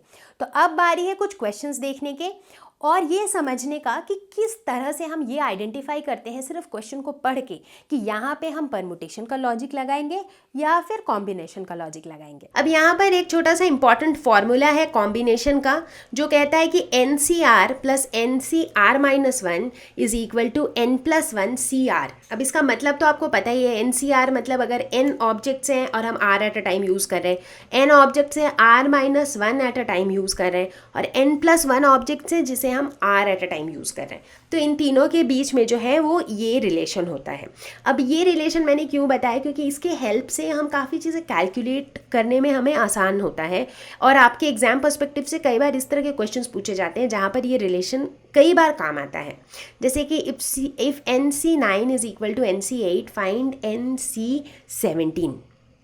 ठीक है, तो यहाँ पर क्या दिया हुआ है, ये दिया हुआ है कि NC9 is equal to NC8। तो इसे तो हम सीधा सीधा फॉर्मूला भी लगा सकते हैं। तो हमारा कॉम्बिनेशन का फॉर्मूला क्या होगा, n factorial divided by r factorial into n minus r factorial, यही होता है NCR। ठीक है, तो इसको अगर हम लगाते हैं ये गिवन कंडीशन पे तो क्या हो जाएगा, ये हो जाएगा n factorial divided by 9 factorial into n minus 9 factorial is equal to n factorial divided by 8 factorial into n minus 8 factorial. ठीक है, तो ये n फैक्टोरियल कैंसिल हो जाएगा, तो इधर रहेगा 1/9 into 8 factorial into 9 n minus 9 factorial और राइट हैंड साइड पे हो जाएगा 1/8 फैक्टोरियल इंटू n माइनस 8। अब n minus 8 minus 1, n minus 8 minus 2 ऐसे करके ही होगा फैक्टोरियल। तो इसे हम लिख सकते हैं n minus 8 into n minus 9 factorial, right, क्योंकि हम 5 फैक्टोरियल को क्या लिखते हैं, 5 इंटू 4 फैक्टोरियल। उसी तरीके से n माइनस 8 को हम लिख सकते हैं n minus 8 into n minus 9 factorial, क्योंकि इसमें जब हम -1 करेंगे तो -8 -1 हो जाएगा -9। ठीक है, तो 8 फैक्टोरियल कैंसिल हो जाएगा, 9 माइनस 1 n माइनस 9 फैक्टोरियल और n माइनस 9 फैक्टोरियल भी कैंसिल हो जाएगा। तो हमारे पास बचेगा 1/9 is equal to 1/n minus 8, यानी कि n minus 8 is equal to 9, तो n is equal to 9 plus 8 that is 17। तो अब मुझे n की वैल्यू मिल गई है। अब मुझे निकालना क्या था, NC17। तो ये हो जाएगा 17C17, तो 17C17 हो जाएगा 1। चाहे तो कैलकुलेट करके देख लो, n factorial divided by r factorial into n minus r factorial. ठीक है, तो 0 फैक्टोरियल 1 होगा, ये भी कैंसिल होके 1 होगा, तो इसीलिए मेरा फाइनल आंसर आ जाएगा 1। तो अब हम लोग कॉम्बिनेशन का एक एग्जाम्पल देखते हैं। इन how many ways can a team of 3 boys and 3 girls be selected from 5 boys and 4 girls. हमेशा इस चीज़ पे गौर करना है कि जहाँ पर भी सिर्फ सिलेक्शन या फिर सिर्फ चॉइस की बात होती है वहाँ पे हम यूज़ करते हैं कॉम्बिनेशन। ये बिल्कुल ध्यान में रखना है ताकि आप इसी में ना कंफ्यूज हो जाओ कि कहाँ पे परमुटेशन यूज़ करें और कहाँ पे कॉम्बिनेशन। तो यहाँ पे बहुत ही क्लियरली क्वेश्चन में कहा जा रहा है कि in how many ways can a team of 3 boys and 3 girls be selected. और हमें साफ साफ दिख रहा है कि यहाँ पे जो ऑर्डर है उसका कोई रोल नहीं है कि भाई 3 गर्ल बस हमें सिलेक्ट करना है, 3 बॉयज़ सिलेक्ट करने हैं, उनका ऑर्डर वगैरह कुछ मैटर नहीं करता है, राइट। तो यहाँ पे हम यूज़ करेंगे कॉम्बिनेशन। अब पहले बॉयज़ की अगर बात करें तो 3 बॉयज़ हमें सिलेक्ट करना है फ्रॉम 5 बॉयज़। ठीक है, तो यानी कि n की वैल्यू कितनी है, टोटल 5 बॉयज़ है जिसमें से सिर्फ 3 लेने हैं, तो हमारा NC3 होगा, तो यानी कि 5C3 हो जाएगा यहाँ पे। ठीक उसी तरीके से हमें लेना है 3 गर्ल्स फ्रॉम 4 गर्ल्स। ठीक है, तो टोटल n कितने हैं, n है 4 और कितने लेने हैं 3, तो NCR हो जाएगा 4C3। ठीक है, ये गर्ल्स का सिलेक्शन हो गया, बॉयज़ का सिलेक्शन हो गया। अब सिलेक्शन दोनों का होना है या दोनों में से एक का होना है, मतलब क्या हमें सिर्फ या तो 3 बॉयज़ सिलेक्ट करने हैं या फिर 3 गर्ल्स सिलेक्ट करने हैं, या फिर हमें 3 बॉयज़ भी सिलेक्ट करने हैं और 3 गर्ल्स भी सिलेक्ट करने हैं।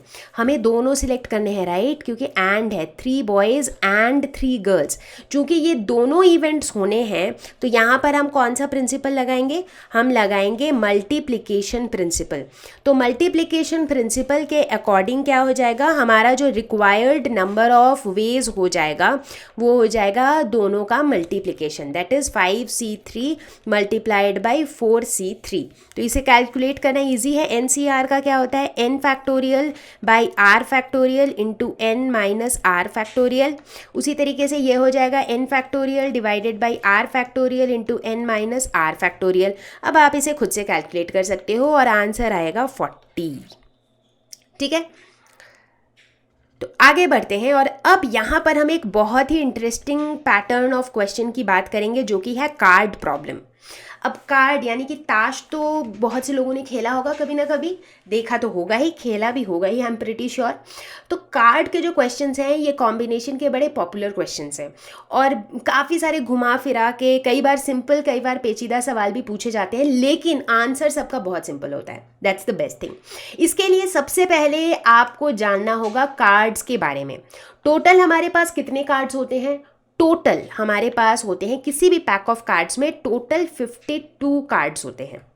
ठीक है, अब इन 52 कार्ड्स में आपने अगर देखा है आधे होते हैं रेड, आधे होते हैं ब्लैक। ठीक है, तो अगर हम कलर की बात करें तो इस 52 में से 26 होते हैं रेड और बाकी के 26 होते हैं ब्लैक। ठीक है, ये सब ज़रूरी है क्योंकि जैसे हम अभी क्वेश्चंस देखेंगे ना तो उसमें आपको ये सारी चीज़ें पता होनी चाहिए। ठीक है, अब 4 तरह के कार्ड्स होते हैं, diamond, heart, club and spade, जिसमें से डायमंड और हार्ट यहाँ पे आपको दिख रहा है, ये हार्ट के शेप में है, ये डायमंड है, तो डायमंड, हार्ट और यहाँ पे ब्लैक कलर में होता है क्लब और स्पेड।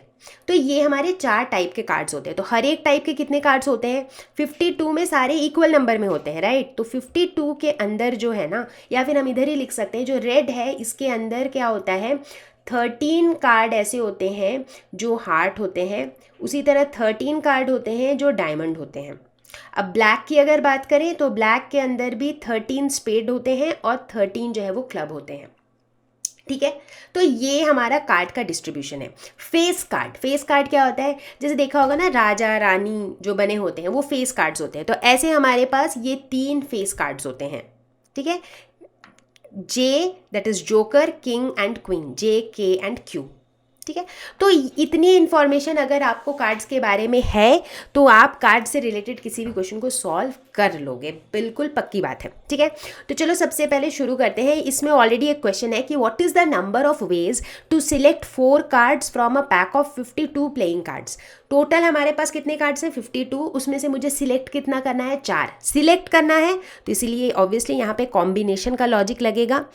तो टोटल यानी कि n की वैल्यू है 52 और r की वैल्यू है 4, तो मेरा NCR कितना हो जाएगा, 52C4। ठीक है, ये हो जाएंगे हमारे number of ways to select 4 cards from a pack of 52 cards. तो इसको कैसे कैलकुलेट करेंगे, n factorial divided by r factorial into n minus r factorial.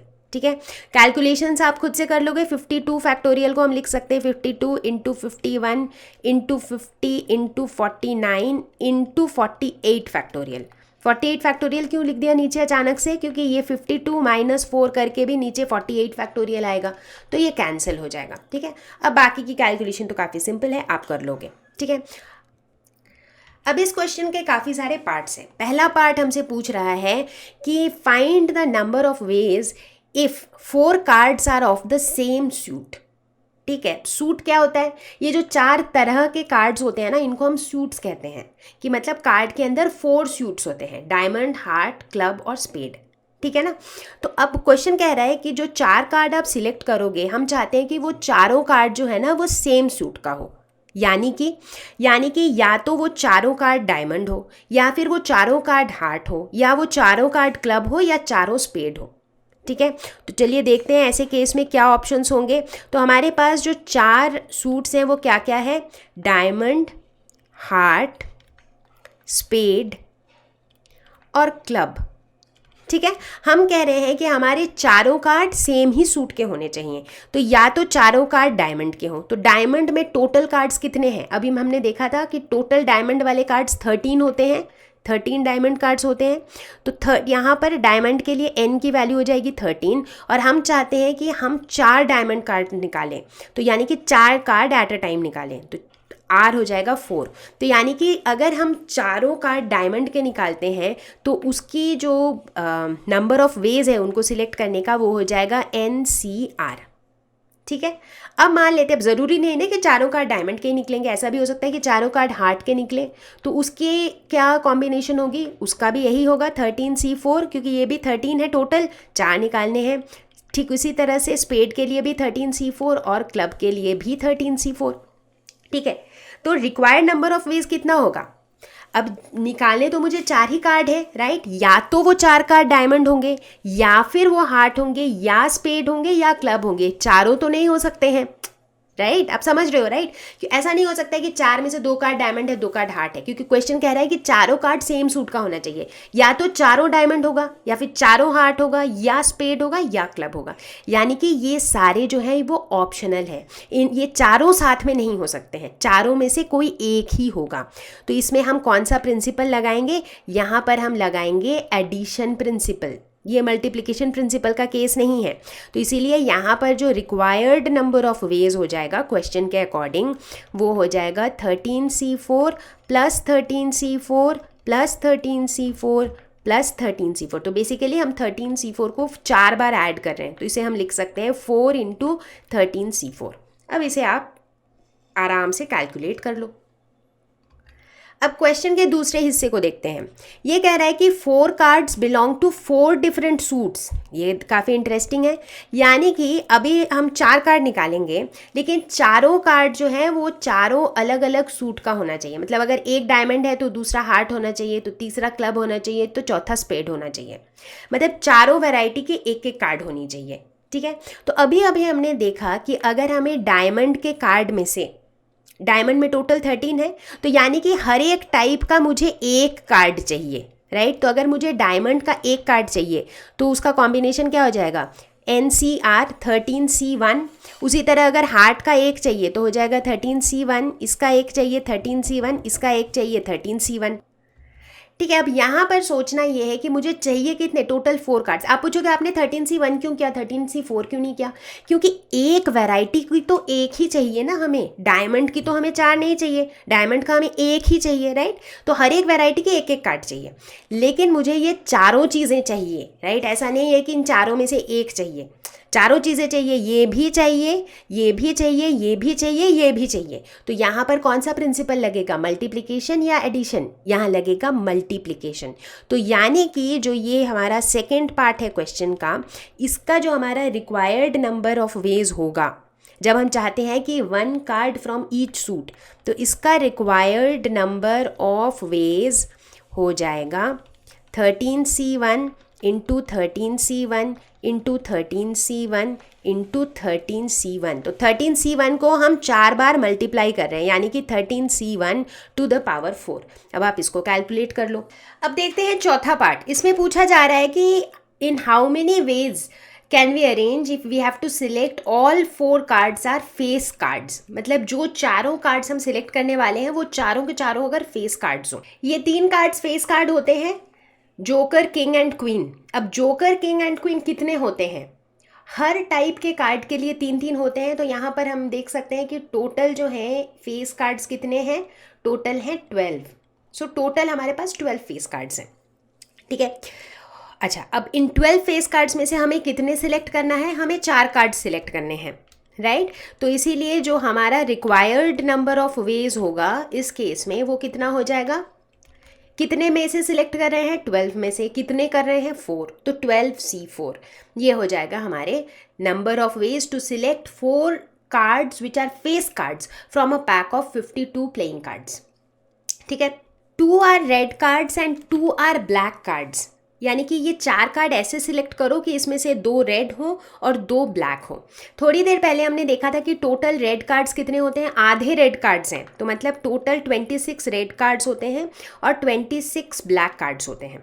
ठीक है, तो हमें कितने रेड कार्ड्स चाहिए, हमें 2 रेड कार्ड्स चाहिए, यानी कि 26 में से हमें 2 रेड कार्ड चाहिए, उसी तरह हमें 26 में से 2 ब्लैक कार्ड्स चाहिए, और हमें ये दोनों चीज़ें चाहिए, राइट मतलब रेड कार्ड सिलेक्ट करने के ये कॉम्बिनेशन होंगे, ब्लैक कार्ड सिलेक्ट करने के ये कॉम्बिनेशन, और चूंकि हमें दोनों ही चाहिए, ऐसा नहीं है कि या तो 2 रेड कार्ड चाहिए या फिर 2 ब्लैक कार्ड चाहिए, राइट हमें दोनों ही चाहिए, तो इसीलिए मल्टीप्लिकेशन प्रिंसिपल से ये दोनों मल्टीप्लाई हो जाएगा और ये हो जाएगा हमारा आंसर इस पर्टिकुलर क्वेश्चन का। ठीक है, एक और आखिरी क्वेश्चन देखते हैं कि cards are of the same colour. हम 4 कार्ड्स ऐसे सिलेक्ट करें ताकि वो चारों कार्ड्स जो हों वो सेम कलर के हों। अच्छा, अब कलर के बेसिस पे अगेन हमें क्या पता है कि रेड कार्ड्स कितने हैं, टोटल रेड कार्ड्स हैं 26, टोटल ब्लैक कार्ड्स हैं 26। ठीक है, तो हम चाहते हैं कि जो 4 कार्ड्स हम निकाल रहे हैं या तो वो चारों रेड हो या फिर वो चारों ब्लैक हो। ठीक है ना, तो 4 रेड कार्ड्स कैसे निकालेंगे, 26C4। उसी तरह 4 ब्लैक कार्ड्स कैसे निकालेंगे, 26C4। अब इन दोनों में से हमें एक ही चाहिए, या तो चारों रेड हो या फिर चारों ब्लैक हो, तो इसीलिए यहाँ लगाएंगे एडिशन प्रिंसिपल, तो इसे कर देंगे ऐड। तो कैलकुलेशंस मैंने छोड़ दिया है क्योंकि वो आप खुद से कर सकते हो, so please calculate and find out the answers, क्योंकि इसका जो ट्रिकी पार्ट होता है वो यही होता है कि क्या मतलब कॉम्बिनेशन कैसा बनेगा, राइट वो एक बार समझ आ गया तो मतलब यू आर डन। तो इस क्वेश्चन के हेल्प से हमने कार्ड प्रॉब्लम के बहुत सारे सिनेरियोज देख लिए हैं, तो आई होप कि अब कार्ड के प्रॉब्लम्स को सॉल्व करने में आपको दिक्कत नहीं आएगी। ठीक है ना। तो अब एक लास्ट प्रॉब्लम सॉल्व करेंगे हम, जिसके अंदर चलिए आपको बताना है कि इसमें परमुटेशन लगेगा, कॉम्बिनेशन लगेगा, कि क्या होगा एग्जैक्टली। ठीक है, a committee of 7 has to be formed from 9 boys and 4 girls. ठीक है, in how many ways can this be done when the committee consists of exactly 3 girls, at least 3 girls, at most 3 girls. तो सबसे पहले तो ये decide करना है कि यहाँ परमुटेशन लगेगा या कॉम्बिनेशन। यहाँ हमें करना क्या है, हमें बताया गया है कि कुछ 9 बॉयज़ हैं और 4 गर्ल्स हैं, हमें उनमें से गर्ल्स और बॉयज़ को चूज़ करना है एक कमेटी बनाने के लिए। तो एक तो यहाँ चॉइस की बात हो रही है, दूसरी बात है कि क्या यहाँ पे ऑर्डर इंपॉर्टेंट है कि कौन सी गर्ल पहले आएगी कौन सा बॉय पहले आएगा, नहीं, दैट इज़ नॉट इम्पॉर्टेंट। तो दैट प्रूव्स कि इसमें जो है कॉन्सेप्ट लगेगा कॉम्बिनेशन का। ठीक है, चलो ये तो क्लियर हो गया। अब हम देखते हैं कि किस तरीके से हम ये सिलेक्शन कर सकते हैं। ठीक है, तो हम क्या कह रहे हैं कि एक पहला सिनेरियो कह रहा है कि अगर हमें एग्जैक्टली 3 गर्ल्स चाहिए। अब कमिटी टोटल कितने लोगों की है, 7 लोगों की है। ठीक है, उसमें से मैं कह रही हूँ कि मुझे 3 गर्ल्स चाहिए, तो फिर बॉयज़ कितने होंगे, ऑब्वियसली बॉयज़ फिर 4 होंगे क्योंकि टोटल तो 7 ही होना चाहिए। अब 3 गर्ल्स को हम कैसे सिलेक्ट कर सकते हैं, टोटल नंबर ऑफ गर्ल्स कितने हैं 4, और हमें सिलेक्ट कितना करना है 3, तो क्या हो जाएगा NCR, 4 में से सिलेक्ट करना है 3 को एट अ टाइम। बॉयज़ कैसे सिलेक्ट करेंगे, टोटल नंबर ऑफ बॉयज़ है 9, तो NC कितने बॉयज़ सिलेक्ट करने हैं 4, तो NC4। ठीक है, दोनों को ही सिलेक्ट करना है, बॉयज़ भी सिलेक्ट करना है गर्ल्स भी सिलेक्ट करना है, तो इसीलिए मल्टीप्लिकेशन प्रिंसिपल लगेगा, तो ये मल्टीप्लाई हो जाएगा। ठीक है, तो इस तरीके से हम सिलेक्ट कर सकते हैं कमिटी को जब हमें एग्जैक्टली 3 गर्ल्स चाहिए। ठीक है, दूसरा क्वेश्चन देखते हैं, eight least 3 girls, minimum 3 girls. तो यानी कि एक सिनेरियो हो सकता है कि भाई 3 गर्ल्स हों, एक सिनेरियो ये भी हो सकता है कि 4 गर्ल्स हों, क्योंकि मिनिमम 3 गर्ल्स बोला है, राइट, तो 4 गर्ल्स भी हो सकती हैं। 4 से ज़्यादा गर्ल्स हो नहीं सकती है क्योंकि जो हमारा जो बकेट है उसमें 9 बॉयज़ और 4 गर्ल्स ही हैं, 4 गर्ल्स से ज़्यादा गर्ल्स हैं ही नहीं।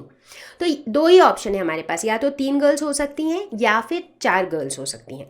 अगर 3 गर्ल्स हुई तो बॉयज़ कितने होंगे 4, क्योंकि हमें कमिटी 7 लोगों की बनानी है। अगर 4 गर्ल्स हुए तो बॉयज़ कितने होंगे 3, वही क्योंकि 7 लोगों की कमिटी बननी है।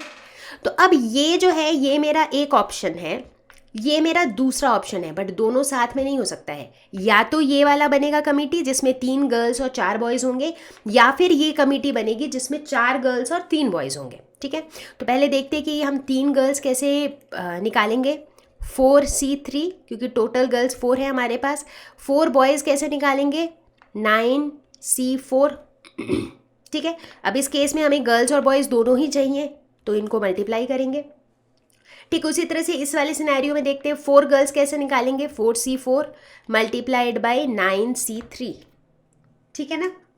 अब ये दोनों ऑप्शनल है, या तो ये होगा, या तो 3 गर्ल्स 4 बॉयज़ की कमेटी बनेगी, या फिर 4 गर्ल्स और 3 बॉयज़ की कमेटी बनेगी। तो यहाँ लगेगा एडिशन प्रिंसिपल। तो ये दोनों को करना होगा ऐड और ये हो जाएगा हमारा आंसर, मतलब इसको कैलकुलेट करके आपको मिल जाएगा अपना आंसर। ठीक है, मुश्किल नहीं है, आपको समझ आ रहा है right. It is all about the logic. तो ये जो हम पहले बॉक्सेस बनाते हैं या इस तरह की जो लिख लेते हैं, इससे है ना हमें क्वेश्चन ढंग से समझ में आ जाता है। एक तीसरा क्वेश्चन है, एट मोस्ट 3 गर्ल्स, मतलब मैक्सिमम 3 गर्ल्स होनी चाहिए। तो इसमें क्या क्या पॉसिबिलिटीज़ हैं, आई थिंक काफ़ी लोग इसको खुद से अटेम्प्ट कर सकते हैं। Please try it on your own, however I am also solving it. तो इसमें 4 पॉसिबिलिटीज़ हैं। एक पॉसिबिलिटी है कि 0 गर्ल्स, जिसमें गर्ल्स हो ही ना। तो 0 गर्ल्स मतलब बॉयज़ कितने होंगे, पूरी की पूरी कमिटी ही बॉयज़ की बनी होगी। तो यानी कि 1 2 3 4 5 6 7 बॉयज़ होंगे, ये एक ऑप्शन हो सकता है। दूसरा ऑप्शन हो सकता है कि एक गर्ल हो, तो सिर्फ एक गर्ल हो और बाकी सारे बॉयज़ हों, तो बॉयज़ कितने होंगे 6। तीसरा ऑप्शन हो सकता है कि 2 गर्ल्स हों, तो बॉयज़ कितने होंगे 5। और चौथा ऑप्शन है 3 गर्ल्स हों, जो कि एट मोस्ट मतलब मैक्सिमम 3 गर्ल्स तक ही हो सकते हैं। तो 3 गर्ल्स होंगे तो बॉयज़ हो जाएंगे 4। तो ये मेरे 4 पॉसिबिलिटीज़ हैं इस केस में। तो अगर पहला पॉसिबिलिटी होगा जिसमें 7 बॉयज़ चाहिए मुझे, तो इनको कैसे सिलेक्ट करेंगे, टोटल बॉयज़ 9 है तो 9C7। अगर मुझे एक गर्ल और 6 बॉयज़ सिलेक्ट करना हो तो कैसे करेंगे, 1 गर्ल सिलेक्ट करना है आउट ऑफ 4 गर्ल्स, तो NCR। और ये दोनों ही सिलेक्ट करना है गर्ल और बॉय, तो इसीलिए यहाँ पे मल्टीप्लिकेशन हो जाएगा। बॉयज़ हमें सिलेक्ट करना है 6, तो ये हो जाएगा 9C6। 2 गर्ल्स और 5 बॉयज़, तो ये हो जाएगा 4C2 मल्टीप्लाइड बाई 9C5। और ये हो जाएगा 4C3 मल्टीप्लाइड बाई 9C4। ठीक है, अब ये जो चारों हैं, ये 4 ऑप्शंस हैं, इन चारों में से कोई एक ही होगा। या तो बिना कोई गर्ल्स की कमेटी बनेगी, या तो एक गर्ल की कमेटी बनेगी, या फिर 2 गर्ल्स की या 3 गर्ल्स की, राइट। तो यानी कि ये सारे जो है ये ईदर और वाले ऑप्शनल हैं, तो इसीलिए ये सब हो जाएंगे आपस में ऐड। ठीक है, तो इसको जब आप कैलकुलेट करोगे तो ये हो जाएगा आपका आंसर। तो जो थोड़े कॉम्प्लिकेटेड क्वेश्चंस भी होते हैं ना, इनफैक्ट ये जो क्वेश्चन है ना, ये इजी क्वेश्चन के अंदर फॉल नहीं करेगा। ये थोड़ा कॉम्प्लिकेटेड क्वेश्चन है जिसमें आपको थोड़ा लॉजिक लगाना है, थोड़ा सोचना है कि अरेंजमेंट कैसा होगा, उसके बाद ही आपको फॉर्मूला का यूज़ करना है, राइट। तो इस तरह के क्वेश्चंस इनफैक्ट आपके जो एंट्रेंस एग्जाम्स होते हैं इंजीनियरिंग वगैरह के, वहाँ पे भी इस टाइप के क्वेश्चंस आ सकते हैं। तो बच्चा party, I hope you found this video useful. और परमुटेशंस एंड कॉम्बिनेशंस जो है ना, ट्रस्ट मी, मैंने अपनी तरफ से बेस्ट दिया है कि मैं आपको आसानी से समझा सकूं, बट आपको ढंग से समझ तभी आएगा जब इस पूरे वीडियो को देखने के बाद आप कम से कम 5-7 क्वेश्चंस खुद से सॉल्व करोगे। So please go and try out a few questions from your text book. उससे आपका कॉन्फिडेंस भी बढ़ेगा, थोड़ा मज़ा भी आएगा। तो मुझे उम्मीद है कि ये वीडियो आपको पसंद आया होगा। आपके पास अगर किसी भी तरह का फीडबैक है तो आप कमेंट सेक्शन में हमें बताएं। और अगर आप हमारा टेलीग्राम ग्रुप ज्वाइन करना चाहते हैं तो उसका लिंक डिस्क्रिप्शन में दिया हुआ है। अगर आप हमारे वेबसाइट पे डिटेल्ड वीडियो सीरीज़ देखना चाहते हैं तो उसका भी लिंक हमने नीचे दिया हुआ है। मैं आपसे जल्दी ही मिलूंगी एक नए वीडियो के साथ, एक नए टॉपिक के साथ। तब तक के लिए stay home, stay safe, take care, bye bye.